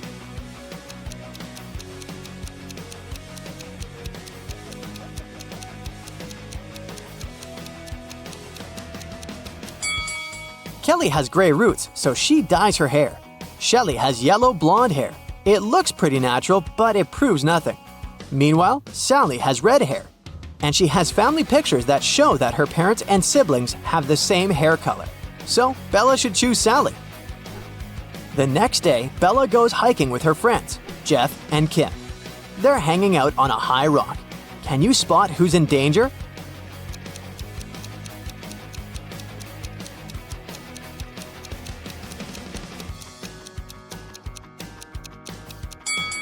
Bella is blindfolded and she's approaching a cliff break.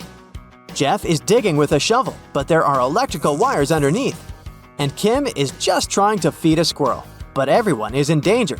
Bella can fall down, Jeff can get electrocuted, and the squirrel can bite Kim.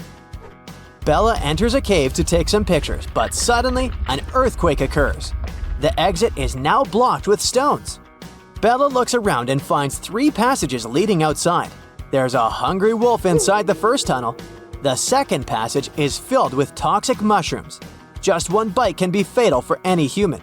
And inside the third tunnel, there's a water-filled tank with a shark.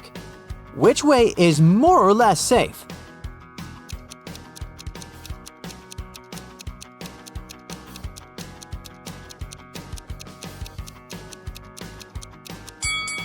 Bella should choose the second passage. The mushrooms are only dangerous when eaten. No one is forcing Bella to eat them. Bella is walking back home and sees a lonely dog on a playground. One of these guys is its owner. Can you guess who?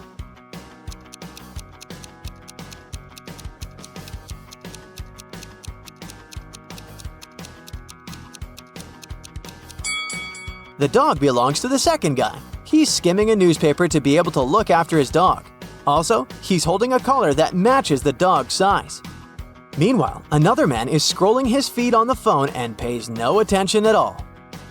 Bella arrives at work. She's been trying to open the door leading to her office, but it's locked. Someone changed the 4-number combination. Can you help her crack the passcode?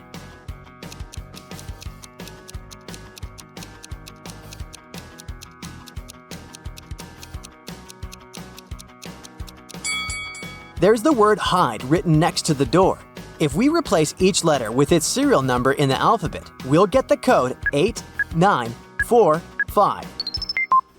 Bella opens the beauty salon, looks around, and spots 3 weird things about this place. Can you see them too?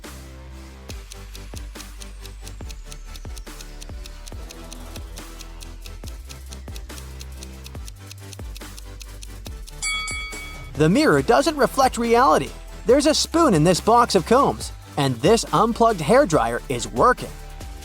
Bella hears weird sounds from the street. She looks out the window and sees 2 women and 1 man arguing. One of the ladies is his wife. Can you guess who?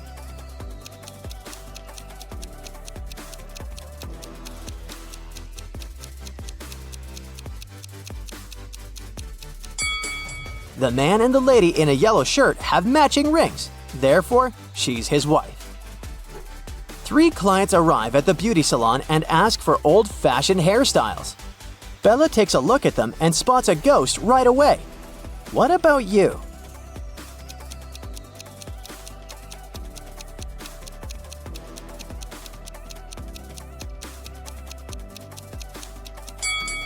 The first lady is dressed up as a ghost, but she's wearing jeans underneath her costume, so she's probably an actress.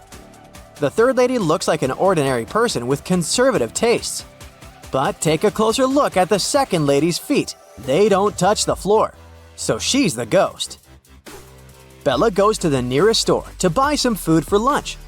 She sees 3 women in a line. Only one of them is a mother. Can you guess who?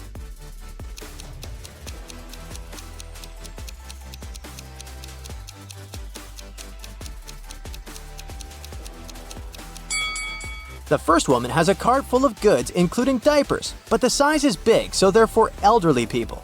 The third lady is buying fireworks, soda, and red cups. But it proves nothing. She's probably just going to throw a party. Meanwhile, the second lady has a stain on her dress and she looks pretty sleepy, so she's a mother. Bella moves on to the next store. There's a line with 3 customers, and one of them is a thief. Can you guess who?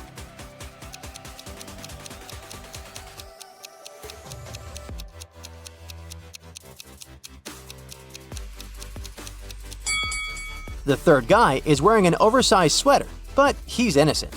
Meanwhile, the second guy in a hoodie hid the stolen goods in his hood. The next morning, Bella wakes up in an abandoned house. A creepy voice says, I'll set you free if you guess the password correctly. "Can you help her escape?"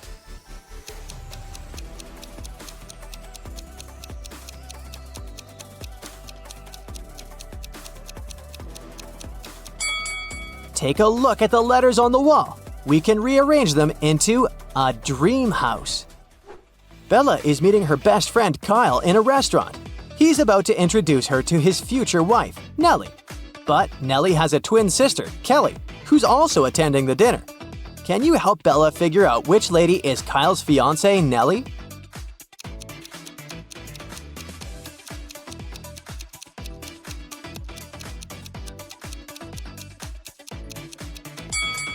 The twins look exactly the same, but Nellie has a heart-shaped necklace. Bella is watching the videos of her favorite travel bloggers. One of these guys is a millionaire, while the other one is broke. Can you guess who is who?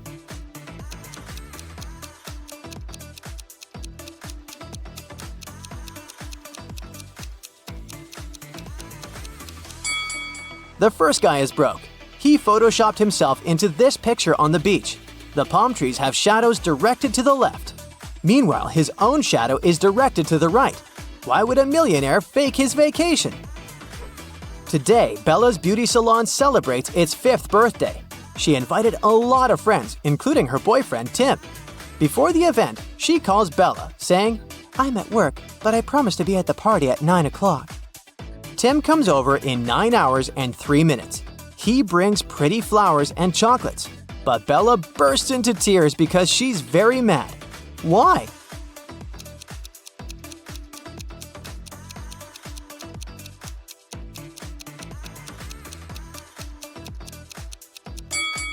Bella was expecting her boyfriend to arrive at 9 p.m., but he came at 9 a.m. the next morning. 2 ladies show up at Bella's beauty salon. One of them is super rich. Can you guess who?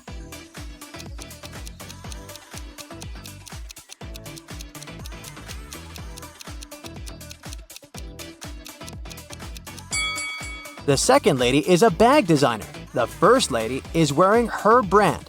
So, the second one must be really rich. Bella is attending Kyle's wedding. All of his friends show up looking rich and fabulous. Mike has a bunch of expensive gadgets. Chuck is wearing a brandy suit. And Lily is driving an exclusive sports car. But only one of them is really rich. Can you guess who?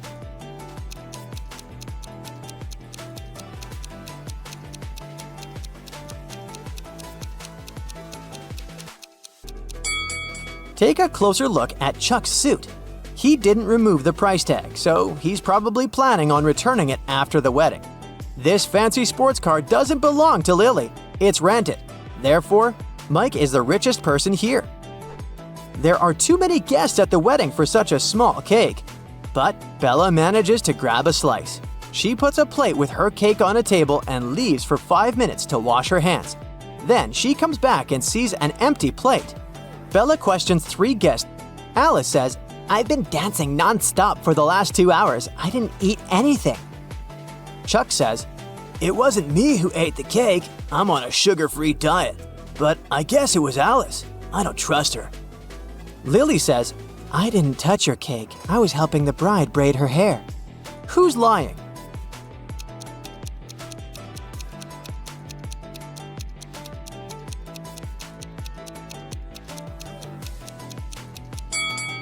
Take a closer look at the bride's hairstyle. She doesn't have any braids. Therefore, Lily's story is fake. The wedding is going well, but at some point the bride notices that her diamond ring is missing. The robber manages to escape from the wedding, and he's hiding nearby. Can you spot him?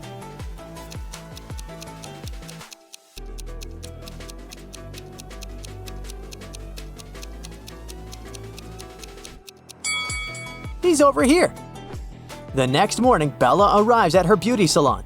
Oh no! Someone stained the walls with paint. Bella finds 3 suspects and questions them. Molly replies, "I spent the last 3 days in another state at my parents' house. You can ask them if you don't believe me." Kelly says, "Yesterday I stayed here after closing to dye my hair. Sheila was helping me with my black roots. But then we left." And Sheila says, "Yesterday I was feeling sick and left earlier. The walls were fine." Who's lying?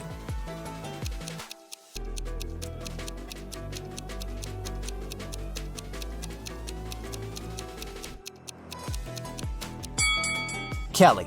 She said she dyed her black roots, but they're still there. Ivy has been partying all night long. Finally, she leaves the club. Ivy wants to call a taxi, but her phone isn't working. 3 people are eager to give her a ride. Can you spot which drivers are dangerous? If you nailed it, please share your answer in the comments.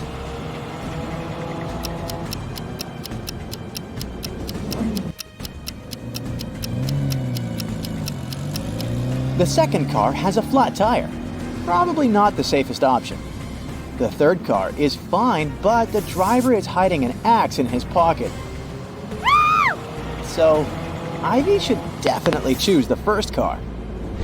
Unluckily, Ivy picks the wrong driver. She falls asleep on the way and wakes up in the city service tunnels. Ivy wanders around for a while and finds 3 tunnels leading outside. But they're not safe. A hungry alligator is waiting in the first one. The second tunnel is filled with acid that can dissolve Ivy's body in a few seconds. And there's a deep pit covered with sharp rocks in the third tunnel. Which tunnel should she choose to survive? Let us know in the comments.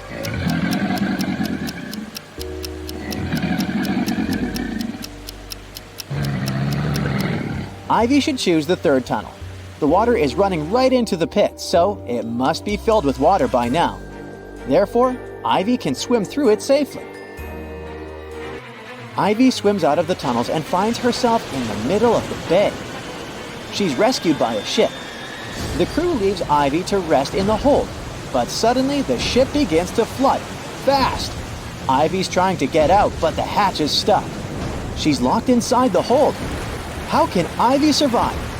Think carefully and tell us your answer in the comments.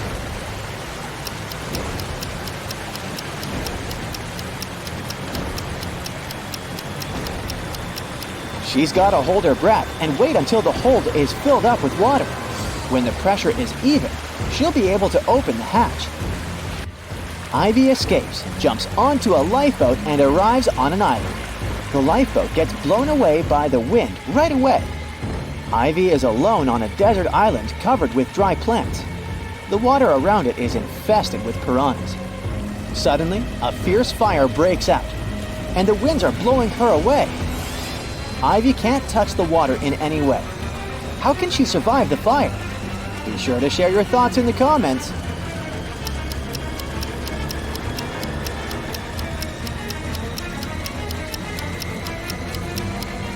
She should use a branch to burn some grass.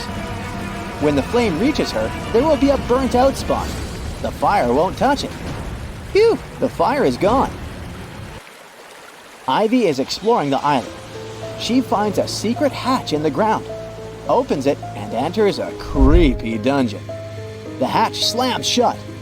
Ivy is trapped inside. Thankfully, the dungeon has a sufficient supply of buckets filled with food, matches, and medicine for a week. But Ivy doesn't want to stay here that long, so she's searching for ways out. Soon she comes across 3 doors. A hungry bear and a cub are waiting behind the first door. There's a wall of fire behind the second door. And the third door leads to a lake filled with crocodiles. Which door should Ivy choose? Hurry up to be the first to comment.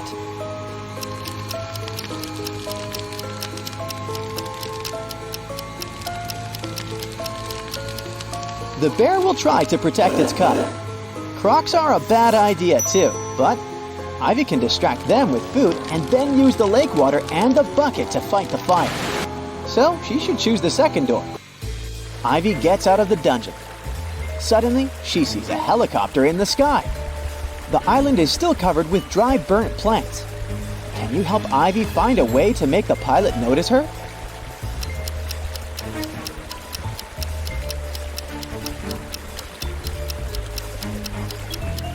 Remember the matches and medicine kept in the dungeon? Ivy should use them to make a fire in the bucket to send a signal to the pilot. But if you come up with an alternative answer, be sure to let us know in the comments. The helicopter pilot, whose name is Andy, takes Ivy off the island. They're flying towards the mainland, but unfortunately the engine breaks down on the way. Andy has to land the helicopter as soon as possible. There are 3 options: a snowy mountain peak, an island inhabited by monsters who eat all strangers, and the foot of an ancient volcano. Which landing spot is the least dangerous? If you nailed it, please share your answer.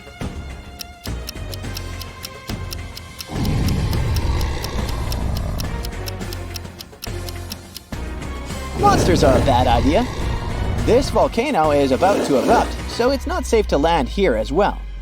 But take a closer look at the mountain. It's located near a city. So this option is the safest. Andy and Ivy land on a mountain peak. There are 3 roads to get to the city. Which route should they take to stay alive? The comment section below is waiting for your answer.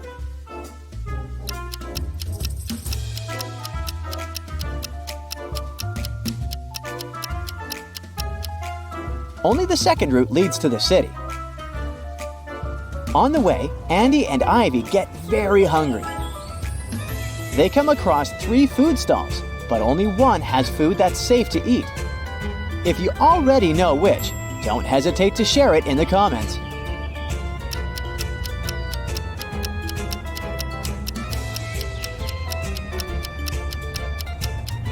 The first chef doesn't wear any gloves and his hands are really dirty.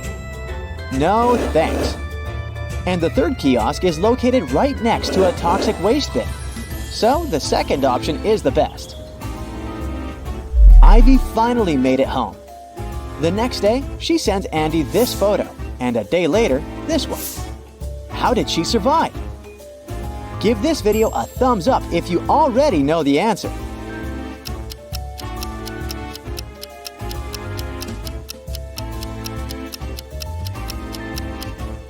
Ivy just photoshopped herself to make it look dangerous. Let's zoom in the second picture. She has a photo editor open on her computer. Ivy is a scientist, and today she carries her nanorobots to a scientific fair. Suddenly, someone attacks her. Ivy wakes up in a prison. The thief stole her bag. But thankfully, Ivy still has 3 tiny robots in her pockets. She has a toad robot that spits poison, a spider robot capable of creating very strong webs, and a butterfly robot that melts everything it lands on. Which robot can save Ivy? Give this video a thumbs up if you already know the answer.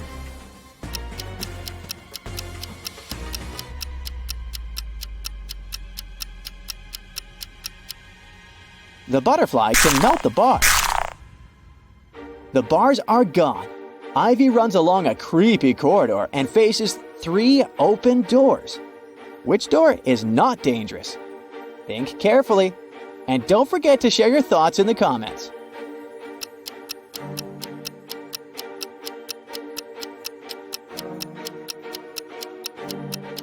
The first lady is a werewolf, and the third lady isn't human. Take a look at her eyes. So only the second door is safe. This leg behind the curtain is just a kitten. Ivy passes through the door and continues her runaway. She faces a guard in front of the exit. He says, "If you solve my equation, I'll let you go. But if you fail, you'll stay in this jail forever. Add 1 line to make this equation true. You can't cross out the equal sign." Can you help Ivy escape? Think carefully and feel free to leave your answer in the comments.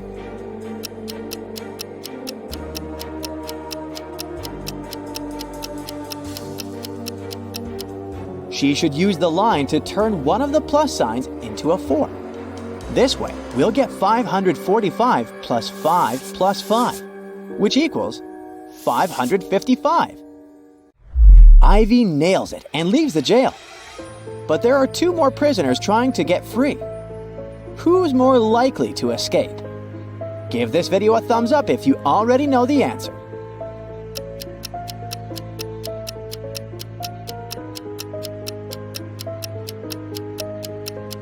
Digging through toxic waste seems like a very dangerous idea. But the first lady can distract the dogs with her sandwich. Therefore, her chances of escaping are higher. Andy invites Ivy on a date. He offers 3 options. He just received a brand new helicopter so they can have a romantic ride over the city. The second option is to swim in a pool on the roof of a 5-star hotel. And finally, they can go ride a Ferris wheel in the local amusement park. What should Ivy choose to stay alive? Don't forget to share your answer.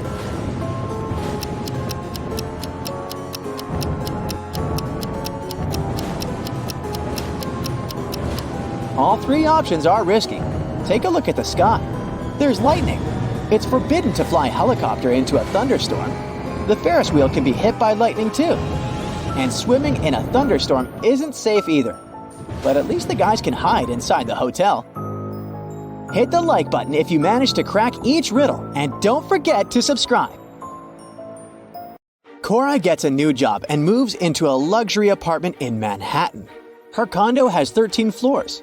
5 people are living on the ground floor, and each floor has 2 more people on it compared to the previous one. Which floor calls the elevator the most?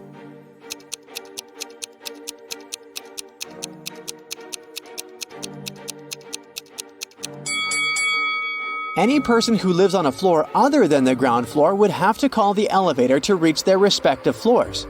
So, the ground floor should call the elevator way more frequently than the other floors. Oh.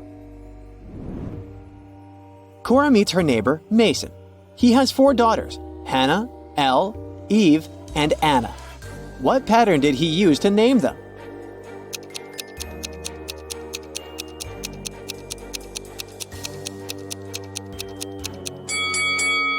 His daughters have palindromic names. You can read them from left to right and from right to left, but they'll remain the same. Oh. Cora takes the elevator to the 13th floor where she lives. The elevator takes her to the desired floor. She comes out and freaks out right away. Why?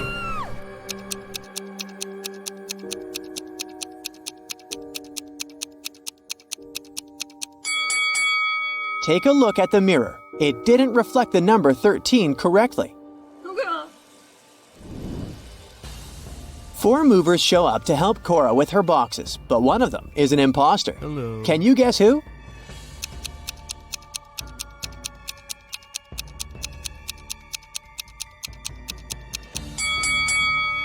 The third guy carries the only box that doesn't have Cora's name on it. Also, one of his arms is in a cast. He hid it under his gloves and sleeves, but Cora cannot be tricked so easily.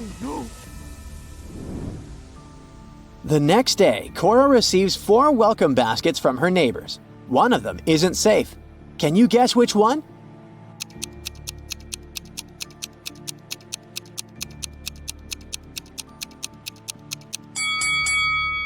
The second basket looks delicious, but take a closer look.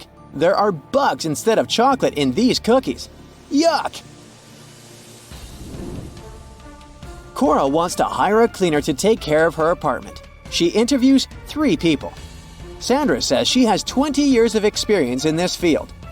Harry is a student who needs extra money to pay his bills and buy food. And Bianca has recently moved from her parents' farm. She needs a job as soon as possible. Who's lying?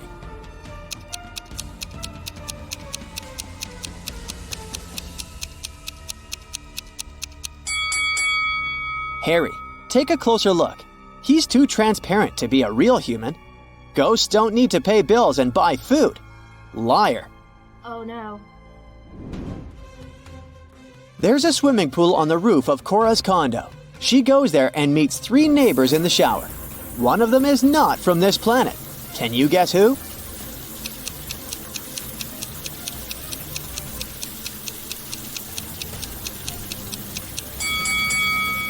The third lady is a visitor from outer space. She has 7 toes instead of 5. Also, she lacks a belly button. And it seems like the shower steam goes through her body. Cora comes back home and finds out that someone stole one of her expensive paintings and replaced it with a cheap copy. What? How did she know?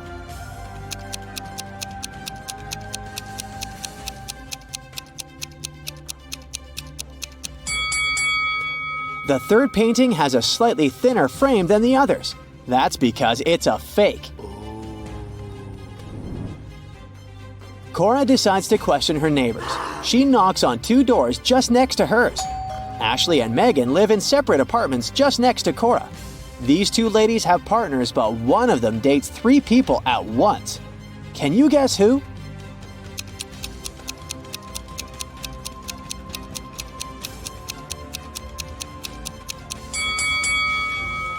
Ashley has 3 different cakes in her fridge, so she probably had 3 different guests recently. Cora wants to find the thief who stole her painting, so she calls the police. Officers examine the crime scene and arrest 3 suspects right away. Can you tell who's guilty by just looking at this picture?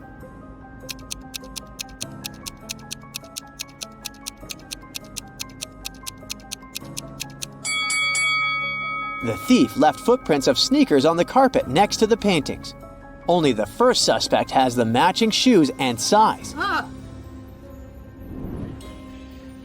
The next morning, Cora goes hiking in the woods, and eventually she gets lost. There are 3 routes that she can take. One has animal footprints, the second one has human footprints, and the third route is along the river. Which path is the most reliable?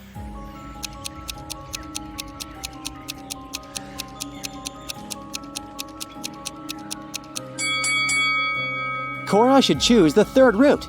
Animals might be dangerous and people are not reliable, but the river will lead her to the city or a bigger body of water with a beach. In the evening, Cora goes to the local concert hall. One of these guys is a real magician. Can you guess who?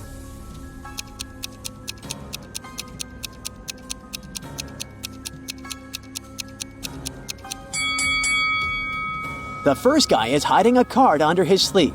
The second one makes his card levitate with the help of teeny tiny strings.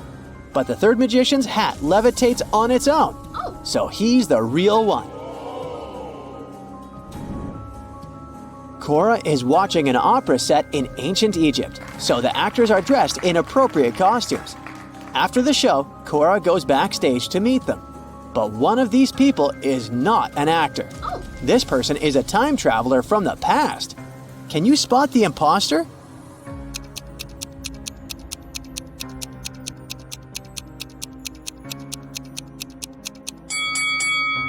All 4 people are dressed in ancient Egyptian costumes, so we should use the method of elimination. The first guy is using a smartphone, so he's probably an actor. The second lady has a modern manicure, so let's exclude her too. The fourth lady has a sports car tattoo on her leg, so she must be from this century as well. Therefore, the third guy is a time traveler. Cora arrives at the condo after the opera late at night. She enters the empty lobby and suddenly hears weird sounds from the basement. Cora goes there to check and finds herself in a secret, spooky dungeon. She finds a door with a combination lock which requires a 4-letter password. There's a mirror next to the door. Someone wrote the word "live" on its surface. Cora tries to enter this word, but it doesn't work. Can you help her crack the code?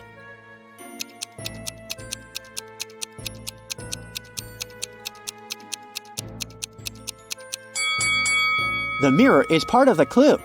Cora should reflect this word, and the password is evil. Finally, Cora opens the door. She sees a secret meeting taking place in a creepy hallway. All participants are dressed in robes and masks.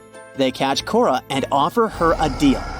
If she manages to crack their riddles, she'll become part of the club. But if not, she'll remain locked in the dungeon forever. Here's the riddle. My neighbor makes mistakes. I get rid of them. Who am I? Can you help Cora out?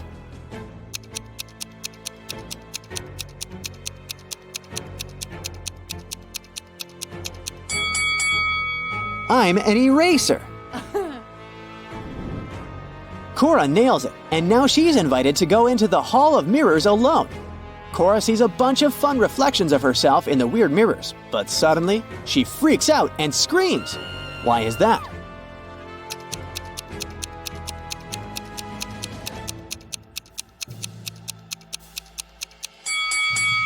One of the reflections doesn't belong to Cora, so she's not alone in this room.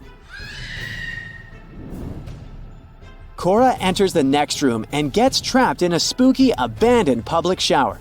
She needs to choose one of these 3 doors to get out. There's a bunch of hungry rats behind the first door. There's an unknown glowing substance behind a second door. It may or may not be toxic. And there's a firewall behind the third door. Which way is more or less safe?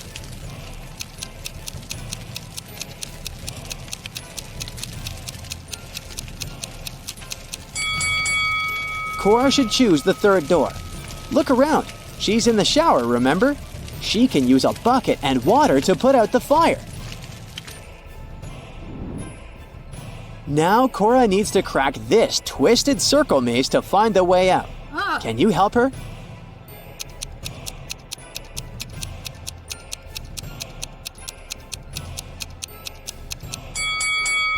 Here's the correct route. Cora enters the next room and finds herself in a huge, chic dining room. There are 3 figures in robes and masks staring at her, but one of them is just a statue. Can you guess who?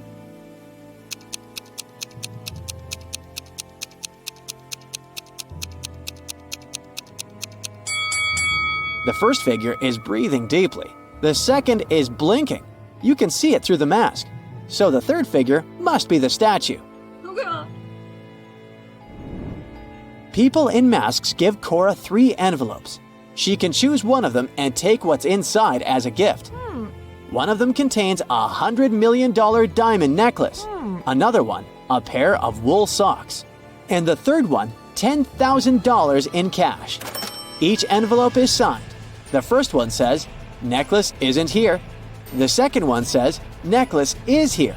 And the third one says, "Necklace might be here." Can you help Cora make the right choice?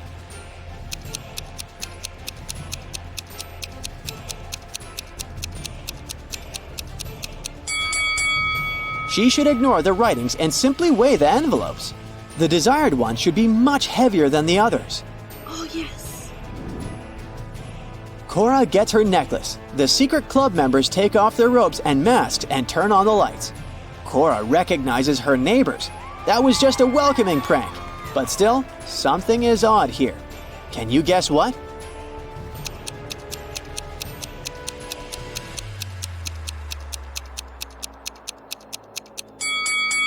The lamp levitates. Oh my god.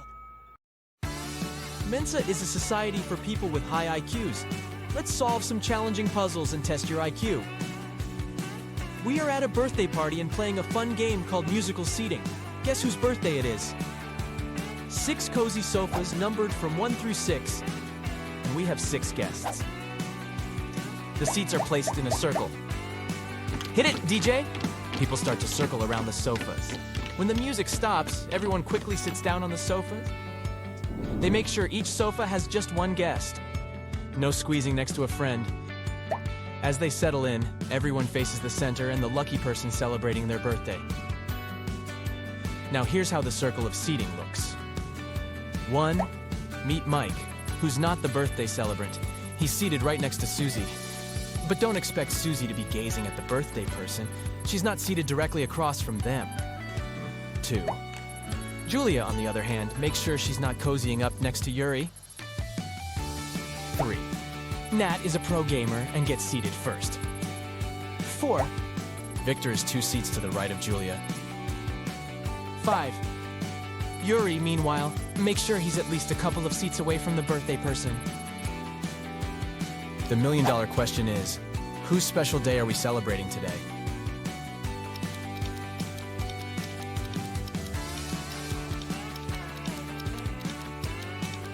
It's Julia's birthday. So, from our clues, we know that Mike sits next to Susie, Victor is 2 seats to the right of Julia, and Yuri isn't too close to the birthday person. So, looking at the circle clockwise, we have Mike, Susie, Victor, another sofa, Julia, and another sofa. Now, considering the second clue, our arrangement is narrowed down to Mike, Susie, Yuri, Victor, Nat, and Julia. Finally, using clue 5 to spot the birthday person, we're left with Julia, Mike, or Nat. But rule number 1 eliminates Mike and Nat, leaving us with Julia sitting on sofa 1, Mike occupying sofa number 2, Susie sitting on sofa number 3, Yuri on the 4th sofa, Victor on sofa number 5, and Nat occupying sofa number 6. So, happy birthday, Julia. Let's move on. A police chase puzzle. Only true detectives can solve this one. We're in a sprawling city whose streets form an infinite grid, crisscrossing in every direction. What's important for us is the main street. It boasts police officers stationed at every 100 blocks. A thief is now lurking in the city's shadows, and our mission is to guarantee they'll run right into the arms of the law forces. There's an important thing to consider. The thief has nimble feet and can dash faster than any officer, but the officers can see infinitely far. Think of these as their superpowers. Oh, and both the police and the thief are in the street at all times. Think about your strategy.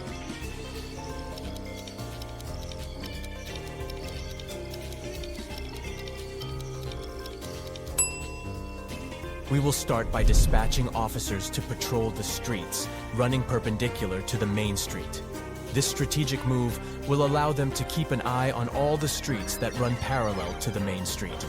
With this two-pronged approach, we've got every corner of the city covered, and there's nowhere for our wily robber to hide. Now let's establish some basic terminology. We'll call the streets that run parallel to the main street as avenues, and the ones that run perpendicular as streets. We'll number the streets from negative infinity to positive infinity, creating a neatly organized cityscape. Our operation starts with officers stationed on the main street at streets 0, positive 100, negative 100, positive 200, negative 200, and so forth. To crack this case, we're rolling out a two-part plan.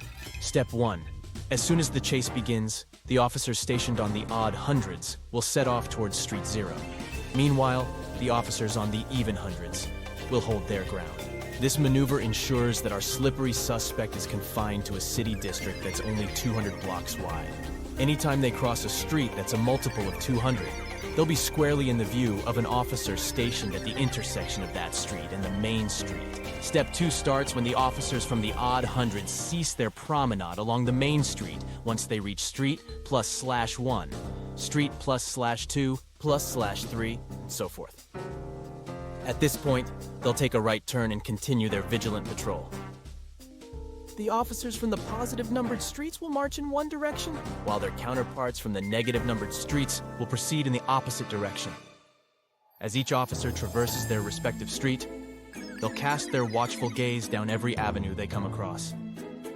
With an infinite number of officers at our disposal, we can be certain that eventually, officers will patrol every street from street plus /1, plus /2, plus /3, and so on up to some finite value, let's call it n. In simpler terms, we're going to make sure that all the streets within the 200-block vicinity of our lawbreaker will have officers patrolling them. If our thief wants to remain at large, their only option is to hide on one of the avenues. But sooner or later, as our officers venture away from the main street, scrutinizing every avenue they pass, the cat-and-mouse game will be over. Mission accomplished. 3 switches are in charge of lighting up 3 bulbs in a special way. Each switch operates just 1 bulb, and each bulb is under the spell of just 1 switch. However, there's a twist, as only one of the following claims is true. Switch #1 declares, I'm the controller of bulb B. Switch #2 states, I'm the boss of either bulb A or C. And switch #3 claims, I've got my grip on either bulb A or B. So can you figure out the perfect match between the switches and the bulbs?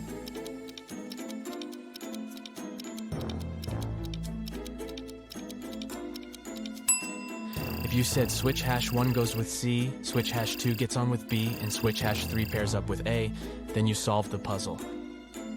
The key is that only the last statement is true. If the first statement was true, then the other 2 would have to be false. This would create a problem because switch #1 would have to control both B and C. If the second statement told us the truth, switch #2 would control A or C, leaving bulb B in the dark. This isn't allowed. Lastly, if the third statement was true, then switch #3 would control A or B, making switch #1 control A or C, and switch #2 control B. This arrangement works. Voila. The first 2 statements are not true. The next puzzle is a morning dilemma. This one is from the Department of Physics of Oxford University. So you're running late for work, but also craving a caffeine kick. You pour yourself a steaming cup of black coffee, but it's hot to handle. How can your cuppa cool down more effectively? You have 2 options. You can go all in, adding milk right away, and then patiently twiddle your thumbs for a few minutes before taking a sip. Or you can play it cool, letting your coffee sit for a few minutes and then swoop in with the milk just before that first sip.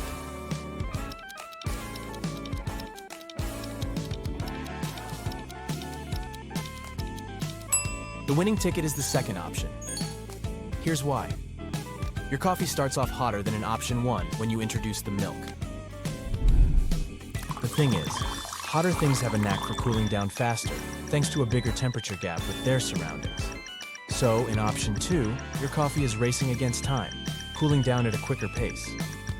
Interestingly, both options result in the same amount of time needed to cool the drink down, but at different rates.